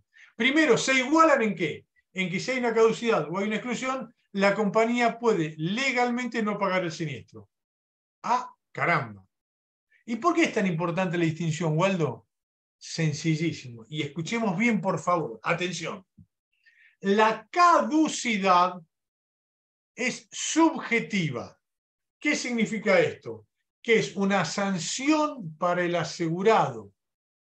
En cambio, la exclusión de cobertura es objetiva y de aplicación automática. Va de vuelta. La caducidad es una sanción para la conducta del asegurado. En cambio, la exclusión es de aplicación automática. ¿Y en qué se diferencian también? Que en la caducidad, cuando se aplica la caducidad, vos tenés cobertura hasta que la perdés. Por ejemplo, yo voy con mi auto. Cuando paso los 180 km por hora, perdí la cobertura. Pero hasta que no llegué al exceso de velocidad, sí tenía cobertura. En cambio, la exclusión de cobertura, nunca tuviste cobertura. Yo te cubro la notebook en Argentina, no te lo cubro en Paraguay. ¿Ok? No hay sanción, es objetiva. Pero igual, ¿y a qué viene todo esto? Muy sencillo, atención con esto. ¿Qué hicieron las compañías de seguros? Pícaras, releyendo a Sun Tzu. Hicieron un listado, confesado por ellos mismos, de las 10 caducidades que más los molestaban. ¿Cómo? Las 10 caducidades que más los molestaban. ¿Y por qué le molesta la caducidad? Porque la caducidad, recordemos, que es culpa del asegurado. ¿Y quién tiene que meritar la culpa del asegurado? El juez. En cambio, si es una exclusión de cobertura, no se merita la culpa. Se aplica de manera automática. ¿Ok? Entonces acá viene la pregunta, che, ¿qué le conviene más a la compañía de seguros para no pagar siniestros? ¿La caducidad o la exclusión? Obviamente que la exclusión. Entonces, ¿qué hicieron las compañías de seguros? Una genialidad. Lograron la cuadratura del círculo. Entonces, hicieron un listado de las 10 caducidades que más le molestaban, hablaron con alguien, un oscuro burócrata de la Superintendencia de Seguros de la Nación, le aportaron el liquid paper y donde decía caducidades se tachó y apareció exclusión de cobertura. ¡Magia! La magia de la televisión. No, pero bueno, no pueden, porque la caducidad tiene cobertura a través del artículo 36 de la ley de seguros. Y si es caducidad, tiene que haber culpa, que la culpa sea del asegurado y tiene que haber relación de causalidad. En cambio, la exclusión de cobertura es de aplicación automática. ¿Por qué te digo todo esto? Porque hay tribunales que han encontrado esta trampa legal. Y anotate el fallo Romero contra Vega de la Cámara de Apelaciones de Goya, que dijo, no, momentito, pará. Una cosa es la caducidad y otra cosa es la exclusión de cobertura. ¿Y cómo haces vos para saber si algo es caducidad o exclusión? Muy sencillo. La caducidad apunta a la conducta del asegurado. Si hay culpa del asegurado, recién podés empezar a ver si hay caducidad. ¿Ok? Pero si hay exclusión de cobertura, no se analiza la culpa. Te pongo un ejemplo concreto, muy rápido. Cliente mío tiene una fábrica y la póliza dice tiene que poner sprinkler, matafuego y brigada de bomberos. ¿Ok? Se produce el siniestro, se quema toda la fábrica, no tenía sprinkler, no tenía matafuegos, no tenía brigada de bomberos. ¿Qué hace la compañía de seguros? Rechaza el siniestro. ¿Qué hicimos nosotros? Mandamos 17 cartas de documento, 17 juntas, espectacular. ¿Y qué decimos? Mi cliente no tenía matafuego, no tenía sprinkler y no tenía brigada de bomberos. Pero a pesar de eso usted tiene que pagar. ¿Qué dice el compañero? No, esto es una exclusión de cobertura. No, no es una exclusión de cobertura, es una caducidad. ¿Y cuál es la diferencia? En la caducidad, si vos no cumplís con lo que dice la póliza, pero tu incumplimiento no tiene relación de causalidad con el siniestro, la compañía de seguros tiene que pagar igual. Entonces mi cliente se incendió todo, no tenía matafuego, no tenía sprinkler, hicimos un estudio técnico que decía, che, ¿qué hubiera pasado si el cliente sí tenía matafuego y sprinkler? Hubiera pasado lo mismo, se quemaba todo porque arriba hay caños, que es como una telaraña, se quemaba todo. ¿Qué significa esto? No había relación de causalidad entre el incumplimiento de mi cliente y el siniestro. Entonces, como era una caducidad, la compañía de seguros tuvo que pagar varios millones de dólares. En cambio, si hubiera sido una exclusión de cobertura, no tenía que pagar porque en la exclusión de cobertura no se requiere que haya relación de causalidad. Por eso se los planteo, amigos, porque es un tema muy técnico, pero es fundamental para ganar la mayoría de los juicios. Avancemos un poquito más sobre temas que interesan mucho. Exclusiones de cobertura. Muchísimo cuidado con las exclusiones de cobertura que fueron en la póliza, que muchas son absolutamente irrazonables y arbitrarias. Caso típico, pregunta, ¿la póliza de seguro de responsabilidad civil de automotores paga cuando la víctima es un pariente del asegurado? No. Y como dirían mis nietas, ¿por qué? ¿Por qué no paga la compañía de seguros? No, porque ahí hay un fraude. Vos fijate la locura. La póliza presume un fraude del asegurado iure de iure. Ahora la cuestión es, ¿y legalmente cómo es esto, Waldo? Es muy sencillo. Y esto, por favor, atención, colegas, hay un fallo de la Corte Suprema de Mendoza, el caso Rodríguez contra Páez. ¿Qué dice la Corte? Para. ¿Qué dice el artículo 68 de la ley 24.449? La ley de tránsito que establece el seguro obligatorio. Que hay que hacer un seguro obligatorio para terceros transportados y no transportados. La pregunta es, che, ¿el pariente es un tercero? Y la respuesta es, por supuesto que sí. Mirá qué fácil. Como el pariente es un tercero y el seguro obligatorio ordena que tiene que tener cobertura el tercero, sea pariente o no sea pariente, esta exclusión de cobertura es absolutamente ilegal. ¿Se entiende? Fíjense, por eso vos tenés que analizar todo lo que figura en la póliza, porque la póliza no es la Biblia. Es más, te voy a leer un artículo, este es un secreto entre nosotros, somos solamente 360. El artículo secreto que no utiliza ningún abogado en Argentina. Va a ser un secreto entre nosotros solamente. Anotate. 1743. Ese artículo, Waldo, a ver, ¿en serio existe? Nunca nadie, no hay ningún libro que lo hablara. Esta es la espada de He-Man que te tiro para que vos lo utilices. ¿Qué dice este artículo 1743? Parece hecho para compañías de seguros. Dice lo siguiente. El título es horrible. Dispensa anticipada. ¿Uno qué piensa? ¿Dispensa anticipada del dolo? No, no habla de eso. Vos fijate lo que dice el artículo 1743, que te sirve para seguros y para todos los consumidores del mundo. Dice el 1743. No son válidas, no son válidas las cláusulas que eximan o limiten la obligación de indemnizar. Va de vuelta. No son válidas las cláusulas que restrinjan o limiten la obligación de indemnizar cuando se violenten normas imperativas, normas indisponibles, la buena fe, las buenas costumbres o sean cláusulas abusivas. Va de vuelta. Fíjate, parece escrito para las compañías de seguros. No son válidas las cláusulas que eximan o limiten la obligación de indemnizar, entre comillas, pongo yo, de las compañías de seguros, cuando se trate de cláusulas que violenten normas imperativas, normas indisponibles, la buena fe, las buenas costumbres o sean cláusulas abusivas. Decime si con este artículo 1743 no podés destrozar todas las pólizas que son irrazonables. Y al ladito de esto le pones un artículo brillante del Código Civil y Comercial, que es el artículo palito, palito, palito 8. El artículo 1118, que es una genialidad y hay que reconocerlo. ¿Qué dice el artículo 1118? Dice, las cláusulas negociadas individualmente y aceptadas expresamente, igualmente pueden ser declaradas abusivas por el juez.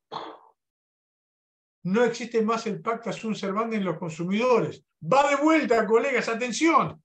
Las cláusulas negociadas individualmente y aceptadas expresamente, igualmente pueden ser declaradas abusivas por el juez. Ergo, todo lo que figura en la póliza, si vos crees que eso no es válido, lo podés plantear sin ningún tipo de problema, porque te avala la normativa vigente. ¿Ok? ¿Se entiende? Es más, acá viene el otro artículo secreto. Este anotátelo porque no está en ningún libro de seguros. Artículo 25 de la ley 20021. Con esto vas a ganar todos los juicios. ¡Wow! ¿Qué dice el artículo, Waldo? Fíjate, no lo digo yo, ¿eh? Ley 20021 es la ley más aburrida del mundo. Si Eugenia se pelea con su pareja, vos le das la ley 20091 y vas a ver que se van a portar muy bien, Eugenia. ¿Qué es esta ley? Es la ley que rige a las compañías de seguros. Insoportable, insoportable. ¿Pero qué dice el artículo 25? Por favor, citalo siempre, porque esto es un gol de media cancha. El artículo 25 de la ley que rige a las compañías de seguros ordena que todas las cláusulas de las pólizas de seguros deben ser equitativas.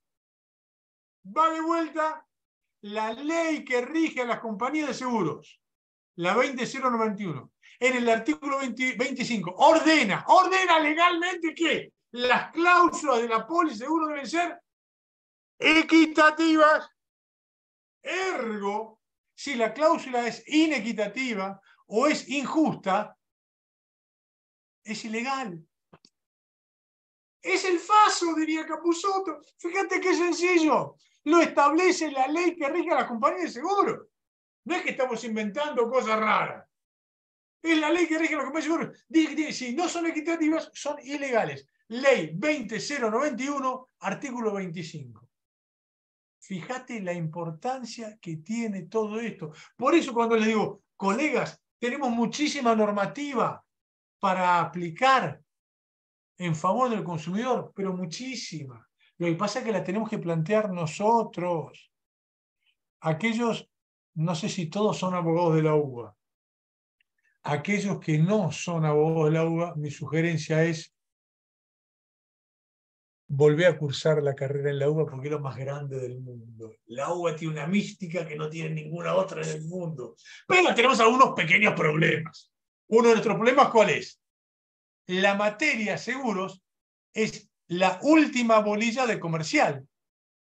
Y en la UBA tenemos un pacto de los profesores y los alumnos. La última bolilla el profesor no la da. La última bolilla el alumno no la estudia.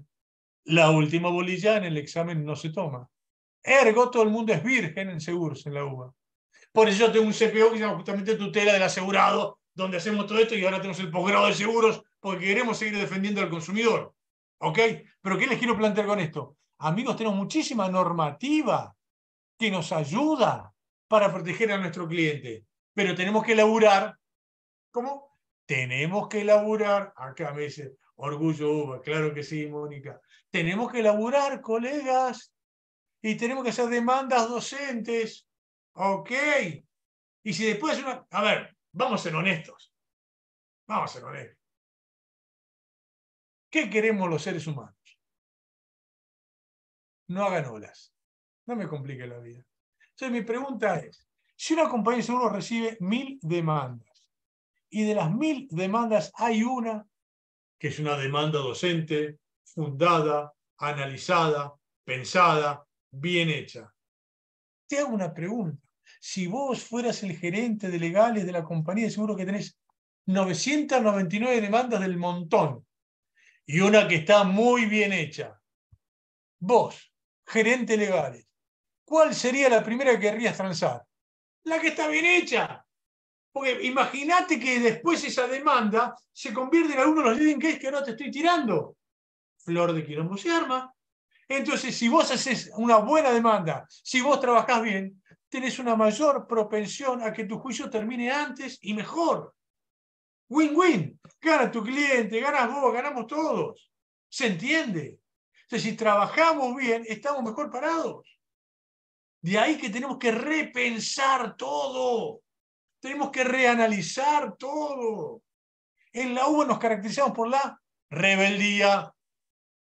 Yo vengo formateado, yo soy de la cátedra de Carlos Gersi. Imagínate Carlos, ídolo total, genio absoluto. Él ya nos planteaba la contracorriente contra el establishment. ¿Ok? Bueno, esto es lo que tenemos que plantear. Y lo bueno es que cuando estás en un juicio es uno contra uno, vos contra la bola con seguros.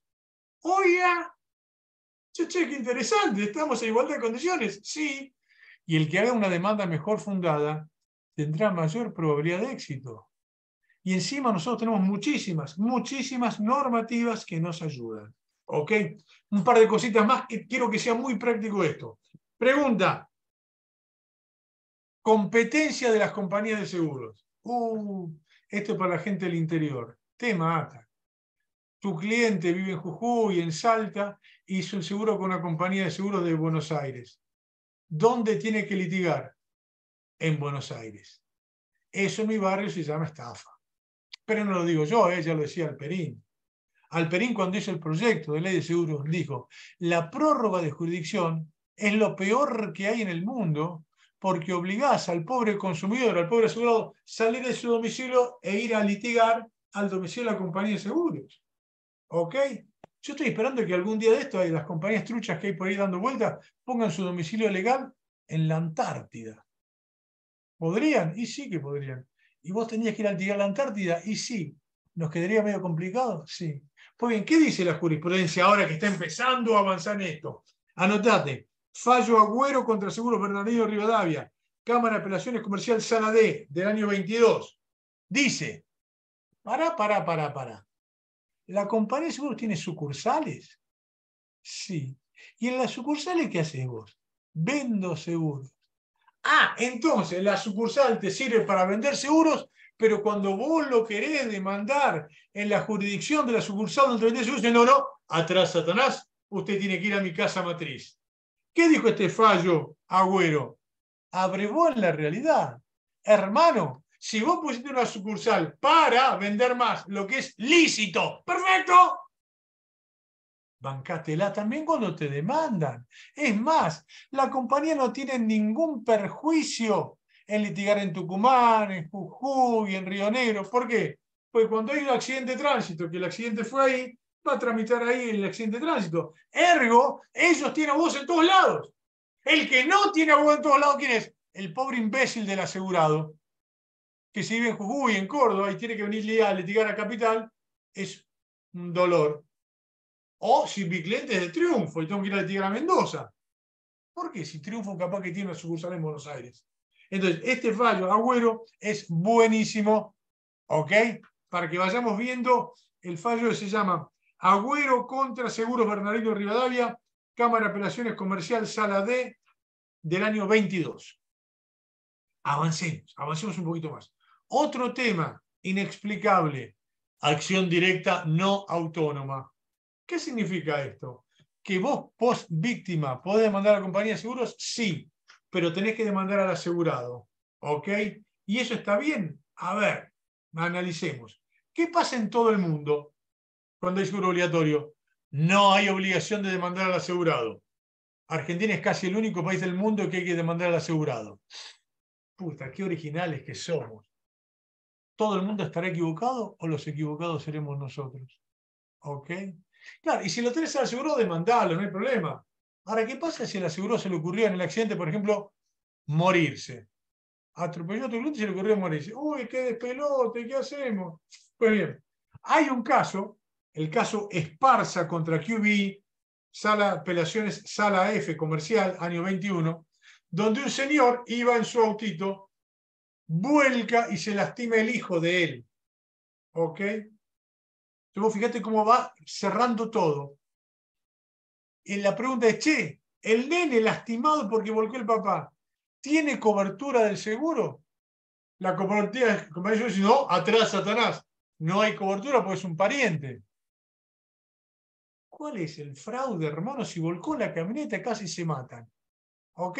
Entonces el papá, bien asesorado, demanda a la compañía de seguros por el nene, él como papá del nene.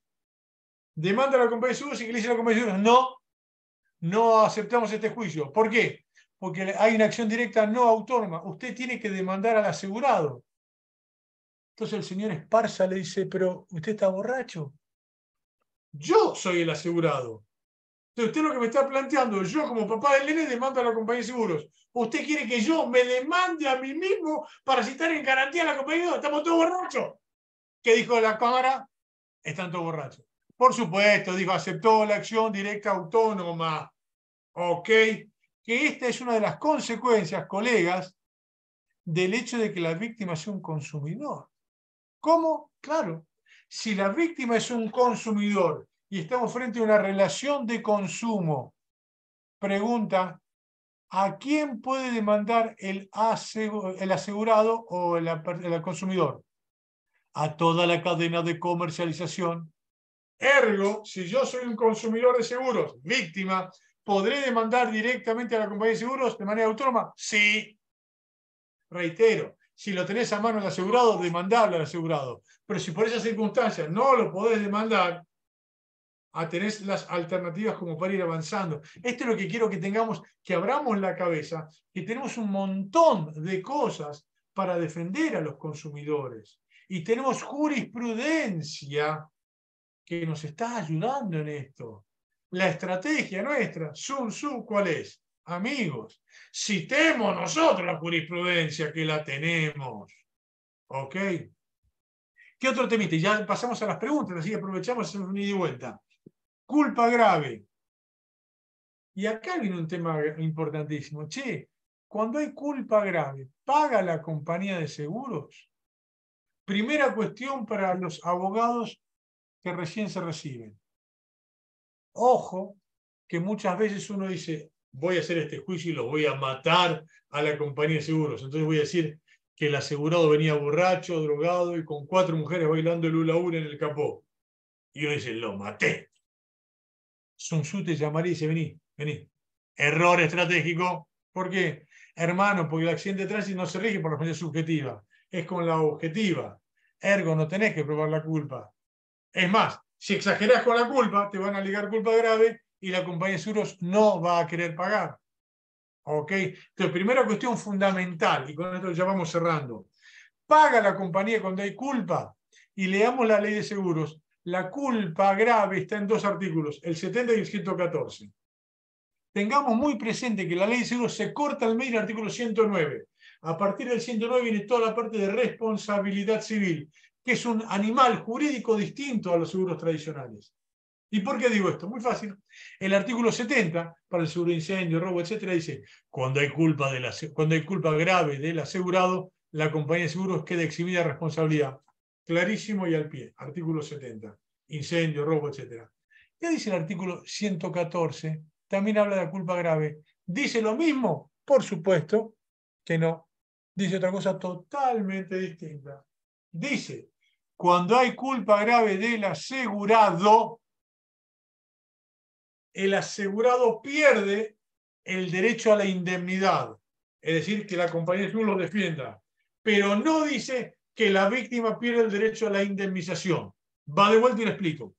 Un genial doctrinario, Nicolás Barbato, dice que en todo juicio de responsabilidad civil alguien tiene el derecho a la indemnización, la víctima, y hay otro que tiene el derecho a la indemnidad, el asegurado. Indemnidad es su patrimonio. Entonces, ¿qué dice el artículo 114? Cuando el asegurado actuó con culpa grave, pierde el derecho a la indemnidad del asegurado. ¿Ok? Pero no dice que la víctima pierda el derecho a la indemnización, de manera tal que la compañía de seguros le tiene que pagar a la víctima y luego eventualmente repetir contra el propio asegurado. Y acá, amigos, son su de vuelta. Ya seas vos abogado del asegurado o abogado de la víctima, esto te viene de primera. ¿Por qué? Sencillo. Porque ya lograste que en el primer round la compañía de seguro le tenga que pagar a la víctima y luego eventualmente repita contra el asegurado. Si vos sos abogado de la víctima, ya lograste que le paguen a tu cliente. Y si sos abogado del asegurado, dentro de 7 años te van a tener que repetir y vos lo vas a esperar sentadito con la ley de defensa del consumidor para que te defienda. ¿Ok? Entonces vos fíjate la importancia de la distinción del artículo 70, culpa grave, seguro incendio, robo, etcétera, frente al 114, que es el de responsabilidad civil. Y a todo esto le tenemos que sumar la frutillita del postre, que es el artículo 68 de la ley 24.449, que es ¿qué? El seguro obligatorio. Entonces la pregunta es, chicos, escuché esta pregunta, ¿hay algún país en el mundo donde un seguro obligatorio de automotores haga que la víctima no cobre cuando hay culpa grave del asegurado? La respuesta es no.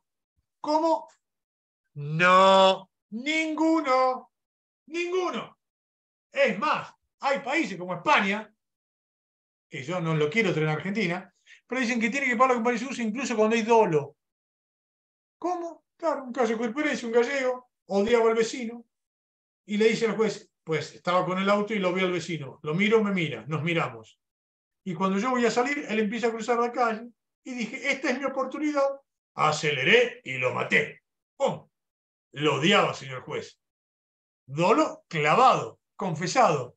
¿Qué dijo el Tribunal Supremo de España? Perdón, ¿el seguro obligatorio para qué es? Para aquellos siniestros producidos con automotores. Sí. ¿Esto se produce con automotor? Sí. Pague la compañía de seguros y después repita contra el propio asegurado. Yo no pretendo que en Argentina cubran el dolo, porque si alguien va a ir por la calle Florida matando gente, tampoco exageremos. Pero la culpa grave, sí, por supuesto. Entonces vos fíjate la importancia que tiene todo esto como para ir avanzando. Amigos, la última y con esto cierro. Por favor, muchísima atención, porque tenemos normativa que es genial y no la aplicamos. ¿Qué no aplicamos, Waldo? La OLA. ¿Qué es la OLA? La obligación legal autónoma. Si vos lees el artículo 68 de la ley 24.449, parece que estuviéramos en Finlandia. ¿Qué dice este artículo? Producido que sea el accidente de tránsito, la compañía de seguros pagará de manera inmediata los gastos de sanatorio y de sepelio. ¡Wow! ¿Cómo? Repetímelo. Producido que sea el accidente de tránsito, la compañía de seguros pagará de manera inmediata los gastos de sanatorio y de sepelio. Voy a hacer una pregunta y nadie me la conteste. ¿Cuántos han exigido el pago de la obligación legal autónoma de la compañía de seguros? Casi nadie. ¿Ok? Y acá viene el tema, colegas. Acá viene lo que se denomina medidas autosatisfactivas. Esto es determinante tenerlo presente. La medida autosatisfactiva es como la medida cautelar en que es urgente. Ahí se igualan. ¿En qué se diferencia? En que la medida autosatisfactiva este es el proceso principal. En cambio, la medida cautelar es accesorio a otro proceso. Y la medida autosatisfactiva es definitiva. En cambio, la cautelar es provisoria. Y la tercera diferencia es que la cautelar requiere verosimilitud en el derecho y la autosatisfactiva alta verosimilitud en el derecho. Pero concretamente, Waldo, ¿cómo me sirve esto mañana para ir a laburar? Sencillo, llega un cliente a tu estudio y dice, doctor, tengo un accidente de tránsito, me tengo que operar y en el hospital no hay la prótesis que me tengo que poner. Quiero que me lo pague la compañía de seguros. ¿Ok? ¿Qué tenés que hacer vos? Inmediatamente carta documento a la compañía de seguros. Seguramente te lo van a rechazar. Si te lo rechazan, inmediatamente una medida autosatisfactiva. La medida autosatisfactiva es una mini demanda, chiquitita así, donde decía, pues mire, hubo accidente de tránsito, hay un seguro, mi cliente tiene urgencia que le paguen la prótesis. Intímelo a la compañía que lo pague. El juez lo intima para que en el plazo de 3 o 5 días la compañía pague. ¿Cuál es la única excusa que tiene la compañía de seguros? Una sola, que no haya existencia de seguro. No vale alegar culpa grave, no vale alegar dolo, no vale alegar falta de pago a la prima, no vale alegar nada. Pero eso lo dice la propia Superintendencia de Seguros de la Nación cuando regula este tema. No puede alegar nada salvo que no existiera seguro. ¿Y entonces qué significa? Que vos presentás la autosatisfactiva y a la semana tenés la plata para que tu cliente tenga la prótesis, colegas. ¿Se entiende? ¿Se comprende? Esto es determinante. Entonces, esto es algo que es fundamental porque lo tenemos que aplicar. Ahora, ¿qué va a significar esto? Alguien va a decir, si no es de Argentina, uy, Argentina viven en Finlandia. No, porque las compañías de seguros tienen lobby con la Superintendencia de Seguros de la Nación. Entonces, ¿qué hicieron? Lograron ponerle un tope ridículo, bajísimo, que hace que a tu cliente le den 4 caramelos. Entonces, ¿qué tenés que hacer vos? Plantearle al juez, dígame, señor juez, una resolución administrativa de un oscuro burócrata de la Superintendencia de Seguros de la Nación puede vaciar de contenido una ley nacional. Y si la respuesta es no, que sería lo lógico, ¿qué va a significar? Que la obligación legal autónoma de gasto de sanatorio no va a tener límite. ¿Por qué? Porque si tuviera un límite razonable, habría que aceptarlo. Pero como el límite que tiene es absolutamente ridículo, es que no va a tener límite. ¿Y esto de dónde surge? Acá tenés un fallo de la Corte Suprema de Corrientes, juicio Ministerio de Salud Pública de la provincia de Corrientes contra el Río Uruguay del año 2019, que determina justamente esto. Hermano, si me vas a regular vos, superintendencia, un tope a esto, que sea un tope razonable. Porque si es irrazonable, es ilegal. Y si es ilegal, no va a tener tope. Ergo, si a vos lo que te ofrecen son 3 caramelos y no satisface lo que corresponde a nivel razonabilidad, vos podés plantear justamente que esos gastos de sanatorios no van a tener tope. Amigos, ya hablamos bastante, quedamos a disposición. Muchísimas gracias por todo. Pido disculpas porque se cortó la transmisión muchas veces y quedo a disposición para todo lo que necesiten. El ida y vuelta, que es lo más divertido de todo esto. Muchísimas gracias. Bueno, acá tenemos, bueno, ya empiezan a levantar las manos, tenemos la mano levantada de Valeria, le vamos a dar la palabra a Valeria. Pero, Gianluca, preguntá si Sí. son preguntas fáciles o difíciles, ¿no? Que sean fáciles, porque si no... Sean preguntas fáciles, ahí cortitas está. y rápidas. Ahí le habilitamos el micrófono a Valeria. Hola, ¿qué tal? Hola, Valeria. Sí, mi pregunta, creo que yo hice un curso ya otra vuelta y se trata sobre el tema de cuando roban el vehículo. Yo tengo un cliente, le roban el vehículo aparece, obviamente la compañía no lo paga porque dice que el vehículo aparece, el señor deja el vehículo en la calle, finalmente se lo terminan robando todo y ahora la compañía de seguro para pagarle le dice que tiene que tener un certificado como que el auto estuvo andando porque aparentemente se lo estaban desmantelando todo, o sea que al señor se lo roban la primera vez, aparece, no se lo pagan, ahora se lo roban entero, no aparece y tampoco se lo quieren pagar. Porque... Es un tipo con mala suerte tu cliente. Bueno, vamos por partes, vamos por partes. Pregunta, colega, somos 329. Levante la mano, ¿alguno tiene seguro de robo de automotor? Lamento joderles la cena. El seguro de robo de automotor no existe en Argentina.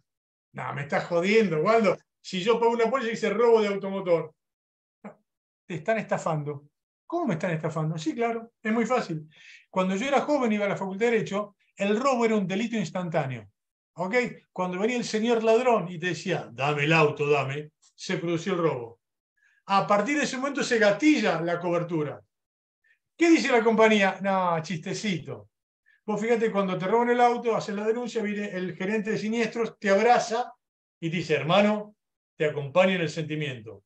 Y acá tenemos una empresa media trucha de policías exonerados de la provincia de Buenos Aires que se dedican a buscar autos robados. Ok, pues, bueno, qué buena onda. Claro, la pregunta es, che, ¿y si tu auto solamente tiene cobertura a terceros, robo o incendio, y el auto aparece todo roto? ¿Quién se banca en los daños del auto? Y acá se produce lo que dice Carlos Gersi, que el siglo XXI se caracteriza por el traslado del riesgo al consumidor. Entonces, ¿cuál es la realidad? Hermano, una vez que te robaron el auto, ya te lo robaron. Lo que pase después es un problema de la compañía de seguros. Ahora la compañía de seguros te miente, te pone, te cubro el robo del automotor, pero no te cubro el robo. En el texto de la póliza dice, no, no, te cubro que el auto no aparezca en tantos días. Eso en mi barrio es una cláusula abusiva. Entonces, Valeria, dos cuestiones. Una, te tendrían que pagar el auto desde el primer robo. Punto uno. Punto dos, ¿de dónde surge que el auto tenía que estar funcionando para que tenga cobertura de robo? De ningún lado. Hermano, si no existe en ningún lado, no existe en este mundo. Porque si está en la póliza, nos podemos llegar a pelear de que es ilegal y abusivo. Ahora, si no está en la póliza, hermano, bajo ningún punto de vista te lo pueden plantear. Haría la demanda como corresponde y plantearía, sí, daño punitivo. Porque la verdad que me parece que te están estafando. Gracias. Bueno. Creo que estaba, no sé si Iván, Gustavo, dijimos que Lucas. Sí, ahora va Gustavo, le damos la palabra a Gustavo. Sí, hola, buenas tardes a todos desde Tucumán. ¡Epa! ¡Vamos todo Tucumán todavía! Sí, sí. Un poco venía la pregunta o el agregado, si se quiere, de que si la compañía de seguro tiene la dirección o la financiación del proceso, abonaría un poco a este concepto de la no indexación, la igualdad de armas, si quieren lo tomo prestado del derecho penal, o la igualdad entre las partes, ya que me enfrentaría yo, digamos, responsable del siniestro, a una compañía de seguro que intenta dilatar el proceso con la dirección del proceso, o sea, ocupando mi lugar, si se quiere, como una especie de acción subrogatoria, y en donde trata de dilatarlo, y yo, que soy un hombre, un buen padre de familia, como diría Vélez, trato de solucionarle el problema a aquel que le causa el daño. Entonces, creo que ahí todavía abona un poco más a ese principio de que la suma debe actualizarse, ya que la compañía de seguro tiene la dirección del proceso y por lo tanto, digamos, estaría peleando, entre comillas, con fichas. Porque Obviamente, con las cartas marcadas. Además, para tranquilidad, Gustavo, está correctísimo lo que planteas. Y les digo a los que son jóvenes, la suma asegurada en Argentina siempre se actualizó. ¿Cómo? La suma asegurada en Argentina se actualizó en la década del 80, sin ningún problema. La Superintendencia de Seguros de la Nación había inventado una moneda que era el Lux, que era una moneda ficticia, un índice, y se iba actualizando día a día. No hay ningún problema que se actualice la suma asegurada. La única cuestión es que no la actualizan. ¿Por qué? Porque vos fijate lo que dicen las compañías de seguros. Agarra un balance de compañías de seguros. Balance técnico. ¿Qué es el balance técnico? Lo que cobran de prima versus lo que pagan siniestro. Van perdiendo. Uy, pobrecito. Da vuelta a la página, balance financiero. ¡Pum! Para arriba. Y claro, hermano, si yo tengo que pagar 10 millones hoy o 10 millones dentro de 7 años y no se actualiza la suma asegurada, es el negocio más grande del mundo. Por tanto, lo que plantea Gustavo, totalmente de acuerdo y adhiero a lo que vos planteás. Sí, Gustavo. Bueno, ahora le damos la palabra a Ivana. Hola, ¿qué tal? Buenas noches. Buenas noches. Mi consulta es la siguiente. Tengo un caso de un asegurado que quiere que su compañía le cubra lo que es destrucción total y trajo el reclamo cuando había pasado un día del año. Entonces, en la instancia extrajudicial, el reclamo de la aseguradora me lo rechazan porque dicen que pasó el año que él tenía para reclamar. Bien, te interrumpo. Pregunta íntima, Ivana. ¿Pasó un año de qué? ¿Del robo o del rechazo del siniestro? No, un año desde el siniestro.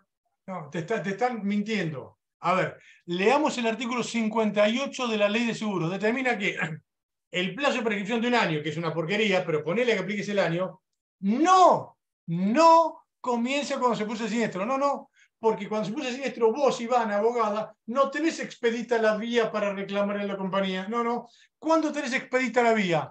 Cuando te rechazan el siniestro o a los 30 días de la denuncia y no te rechazaron el siniestro. Por tanto, siempre, mínimo, el que vos tenés como plazo es 13 meses, 12 meses propio del año. ¿Y desde cuándo empieza a contar eso? No del siniestro, sino de que te rechaza el siniestro. Por tanto, vos agarrás la carta de rechazo del siniestro y a partir de ahí se cuentan los 12 meses, Ivana. Así que le vas a ganar el juicio. Genial. Me alegra alegrarte la noche. Bárbaro. Bueno, ahora le damos la palabra a Javier. Buenas, ¿qué tal, doctor? Muchas gracias por la charla, la verdad es que es súper interesante el tema. Mi consulta es puntualmente si todos los fundamentos que se plantean respecto de la víctima como consumidor de seguros se pueden hacer ante el fuero civil, o si son más bien reservados para el fuero comercial. A ver, está buenísima la pregunta, Javier. Y la respuesta es sí. Y hay que seguir la frase del mariscal Erwin Rommel en la Segunda Guerra Mundial que decía: lo imposible lo haremos ahora. Los milagros tardarán un poco más. Y la cuestión es muy sencilla, Javier. Si vos presentás la demanda solito, te sacan. Sí, Javier, que a mí me escucha. Si la presenta Javier y Gustavo, sacan. Dos tontos que presentan esto. Ahora, si lo presentan los 354 que estamos acá, ¿qué va a pasar? Se van a empezar a analizar todo. Hay que hacer, amigos. Hay que insistir, hay que plantar. ¿La prescripción tiene 5 años? Sí. ¿Hay jurisprudencia? Sí. Cuando yo escribí mi primer artículo, que la prescripción era 5 años, ¿alguien me aplaudió? Nadie. Me querían asesinar, me mandaban sicarios para matarme. Obviamente, al principio nos van a rechazar todos. Eso es la herejía, justamente, pensar distinto. Pero si lo plantea Javier, Mariano, Gustavo y todos, ya se va a ir cambiando. Y al tener ya varias cortes supremas provinciales que dicen: che, muchachos, la víctima es un consumidor, y además los argumentos técnicos que tenemos que son fortísimos, yo creo, Javier, que hay que insistir. Y sí, te digo que muchas salas a ver, te la digo sencillo tan solo para que lo tengas, que es consumidor en Capital Federal, sala A, B, C, D, L, I, K, J y H. Esas salas sí ya han dicho en Capital que la víctima es un consumidor. Así que avante con los faroles, Javier. Bárbaro, muchas gracias, muy Placer. amable.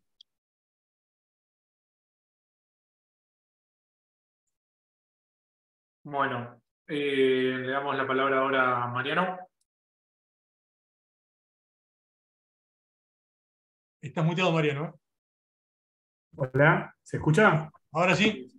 ¿Sí se escucha ahora? Sí. Hola, doctor, buenas noches. Buenas Sí, noches. quería consultar lo siguiente. Se me ocurre un planteo, pero como es un rodado medio viejo, es por una póliza, obviamente por lo que venimos hablando, las pólizas por la Ley de Defensa del Consumidor muchas veces quedan nulas o son cláusulas abusivas, porque es una cláusula que no tiene actualización. Le robaron el rodado, pasaron 7 meses, y como no tiene actualización, le quieren pagar por la suma que estaba en el momento del robo. Y acá en Argentina, obviamente, con el aumento de dólar y todo, aumenta todo un montón. Mariano, creo que nos están grabando. Bueno, eso es una estafa. Sí. Okay. No hay duda. Porque a vos, ¿qué te tienen que dar? Otro auto. ¿Ok? Entonces, a ver, vamos a dar otra charla dentro de unas semanas de deber de información, deber de asesoramiento y deber de advertencia. En el seguro de auto, por definición legal, nunca la suma puede ser menor a la que corresponde. ¿Por qué? No puede haber infraseguro. ¿Por qué? ¿Quién determina la suma asegurada del valor de tu auto?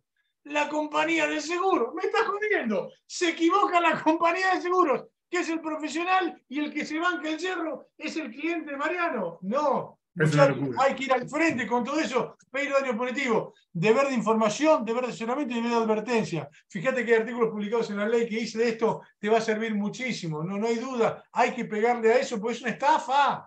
Sí, es Si una no, el estafa tipo total. te la patea más y cada día te paga menos, si tu cliente no compra nada. Sí, ¿Ok? sí, sí, es Hay que así. pelearlo, sin duda. Perfecto. Muchas gracias. Placer. Bueno, ahora le damos la palabra a Jimena. Jimena, ahí podés habilitar el micrófono. Hola, buenas noches. ¿Se escucha? Perfecto. Hola, doctor. Gracias por excelente la exposición. Le hago la siguiente pregunta. ¿Qué pasa cuando la compañía de seguro en la mediación me dice que hay denuncia de siniestro y en el juicio me niega el hecho y la esconde y yo sé que la tiene y no se la puedo conseguir que la presente? Estoy planteando principio de colaboración y demás, pero estoy teniendo Jimena, problemas. fácil, Jimena, relájate.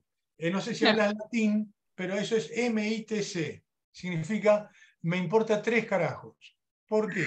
Porque vos tenés que agarrar el artículo 118 de la Ley de Seguros, que dice, yo no lo sé de memoria, pero te lo voy a tirar, con esto ya le ganaste, pero de media cancha. El párrafo tercero, infine, de la Ley de Seguros dice, en los seguros de responsabilidad civil, la compañía de seguros no podrá oponer defensas nacidas después del siniestro. Y la falta de denuncia es después del siniestro. Ergo, si vos vas por la víctima, eso es inoponible. ¿Se entiende? Bien, pero ¿y si no tengo el hecho probado de otra manera? No, o sea, Pero es que el hecho no se prueba por la denuncia policial, ni la denuncia se prueba por testigos, lo que sea. Hay que probar el accidente, sí, por supuesto. Pero eso es ajeno a la compañía de seguros. Por tanto, si vos tuviste el accidente, tenés que acreditar el accidente como en cualquier juicio, sin ninguna duda. Cámaras, testigos, celulares, lo que fuere. Pero una vez hecho eso, que el asegurado no haya hecho la denuncia, la ley ordena que es inoponible a la víctima. Por tanto, es algo que a vos no te importa nada, porque si no, la víctima dependería del hecho del asegurado posterior al siniestro. Y la ley lo prohíbe expresamente. Gracias, Doc. Un placer. Bueno, ahora le damos la palabra a Luciano. Buenas noches, doctor, ¿cómo le va? Buenas noches. Lo molesto, me quedé en la cabeza con lo que estaban comentando sobre lo que es la cláusula de robo en las pólizas para los vehículos automotores. Particularmente lo que noté siempre son 2 problemas. Uno es el valor tasado del bien. Casi siempre quedás con un infraseguro porque la póliza viene retrasado. El valor del vehículo quizá está tasado a febrero y el robo se produce ahora julio-agosto. Amén de que hasta la fecha de pago siempre tenés una desactualización monetaria. Lo que quería hacer es si en principio, por la aplicación del artículo 63 de valor tasado, que dice que se tasa la fecha de siniestro y el valor de infraseguro, no tendría que retasarse el bien a la fecha de cumplimiento del seguro, o sea, la entiendo, fecha de Luciano. pago. A ver, para mí esto, ya vamos a dar otra charla, deber de información, deber de asesoramiento y deber de advertencia. Anoten, por favor, artículo 10 de la ley 22.400. Es la ley de productores de seguros, que tiene que asesorar al cliente. El deber de información te tiene que decir cuáles son las características del bien. El deber de asesoramiento, si el servicio que te dan, el seguro te sirve o no te sirve. El deber de advertencia es si ese servicio te puede producir un daño o no. Artículo 1710 del Código Civil, vigente. ¿Ok? Entonces, ¿quién determina el monto, Luciano? La compañía de seguros. ¿Quién no actualizó el monto? La compañía de seguros. ¿Quién se tiene que bancar el hierro? La compañía de seguros. Es así de sencillo, ¿eh? Porque, señores, nosotros somos los consumidores y ellos son los profesionales. ¿Ok? ¿Quién de ustedes va a estar mirando todos los días, che, cuánto vale mi seguro? No. Y a ellos les sale por sistema. ¿Ok? Por tanto, ese hierro de ellos, ya sea de la compañía de seguros, del productor o del agente institutorio, por favor, noten este fallo. Fallo, Tuero caso contra la Toyar. Tuero caso contra la Toyar, donde la Corte Suprema de Justicia de la Nación determinó que lo hecho por el productor de seguros obliga a la compañía de seguros. Por tanto, si el monto de tu suma asegurada está mal hecha, o por el productor o por la compañía de seguros, es un problema de los profesionales, Luciano, no tuyo, y te tienen que pagar lo suficiente como para que puedas comprar el auto. Si no, te están vendiendo papel mojado. Y ahí sí, de vuelta, daño punitivo, sin duda. Perfecto, muchísimas gracias, doctor. Un placer, un gusto. Excelente clase, muy buenas noches. Bueno, muy amable, gracias. Claro, Luciano es primo mío, por eso dice todo eso. Gracias, Luciano. Nos vemos el domingo con la tía. Dale. Perfecto, quedamos así. Bueno, ahora le damos la palabra a Anto. Anto, ya ahí puedes habilitar el micrófono.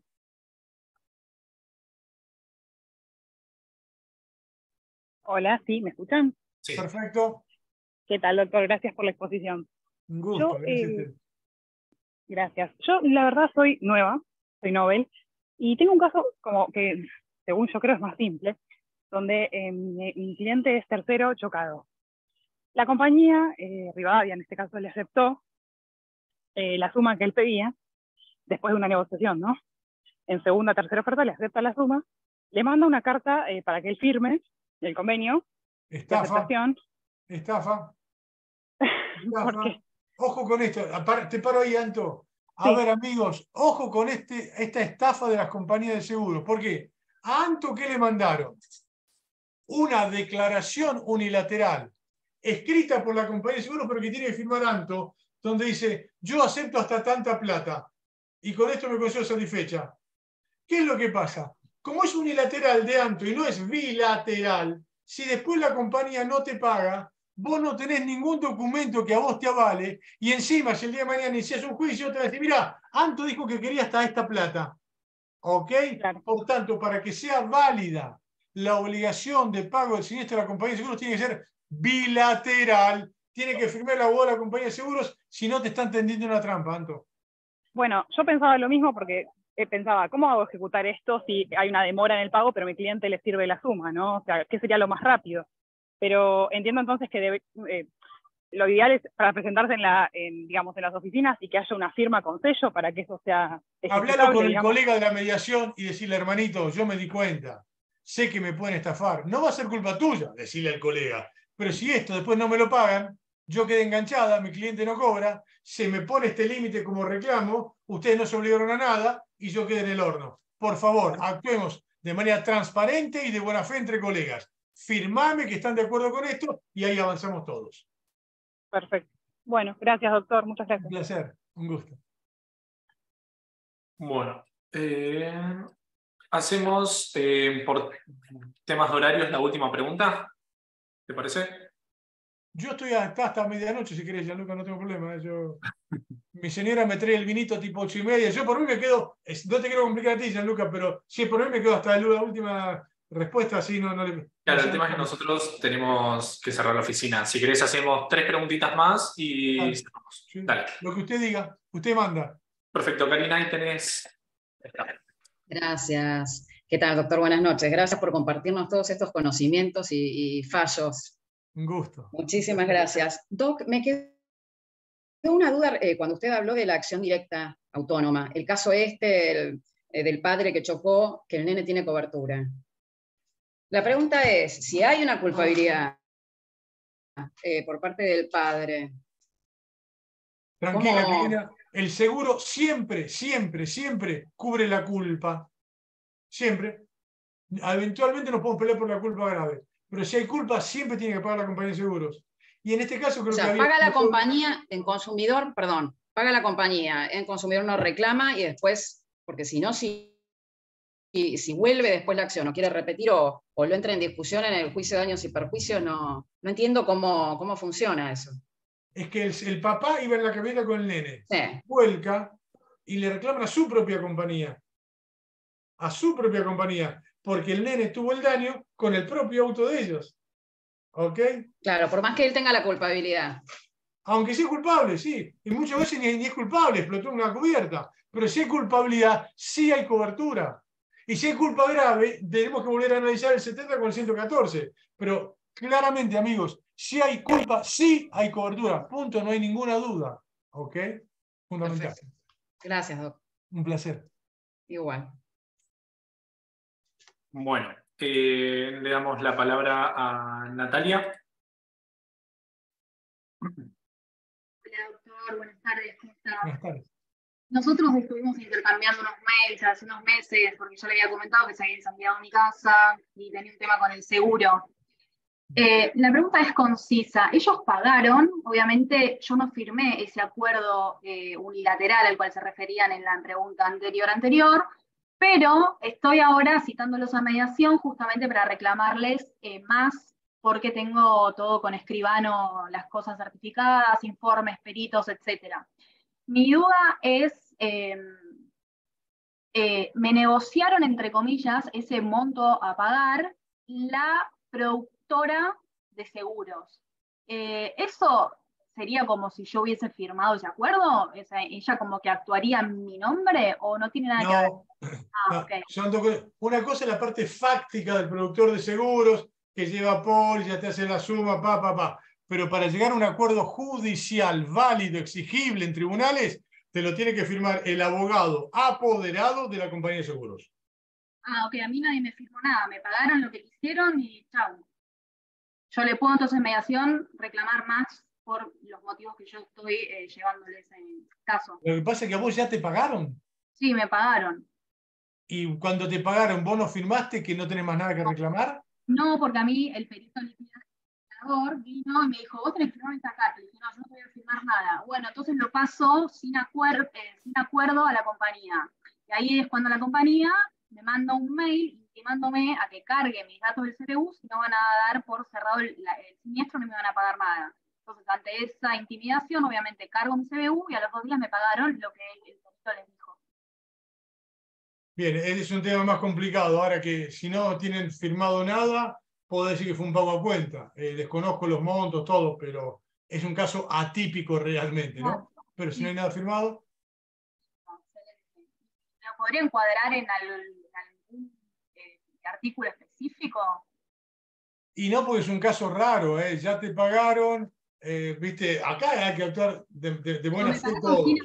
Entonces, yo acá, la verdad que me medio largo los hechos, pero fíjate, no sé qué decirte. Sí, depende del mediador que me toque y la disponibilidad y del fíjate, ahí ya me perdí, no es legal esto, ya es fáctico. Bueno, gracias por la clase, excelente todo. Buenas noches. Un placer.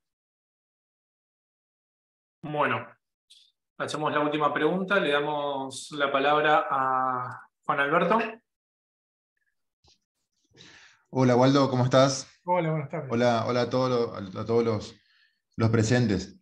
Yo me quedé pensando en algo, Waldo, el tercer damnificado como consumidor, y cuando hablabas de la cuestión procesal, hay algo que muy importante y muy interesante, que es el beneficio de justicia gratuita. Digo importante porque, y acotando esto que vos decías de que hay que hacer demandas docentes y pedir, es bueno pedirlo, por supuesto, en el primer escrito, en el escrito de demanda, a los efectos de que si es otorgado, tiene la validez, eso quería consultar, si tiene la validez de un beneficio de justicia, de un beneficio de litigar sin gastos, pero sin hacer todo el proceso de beneficio de litigar sin gastos, que va por cuerda. Sí. La respuesta es sí, es como si fuera el beneficio del gasto, pero automático, porque justamente sos consumidor, y está perfecto lo que dice Juan Alberto. Hay que plantearlo en el primer escrito, y a partir de ahí ya tenés un montón de cosas. Incluso acuérdense, colegas, las cargas probatorias dinámicas que están en la defensa del consumidor también se van a aplicar en favor tuyo.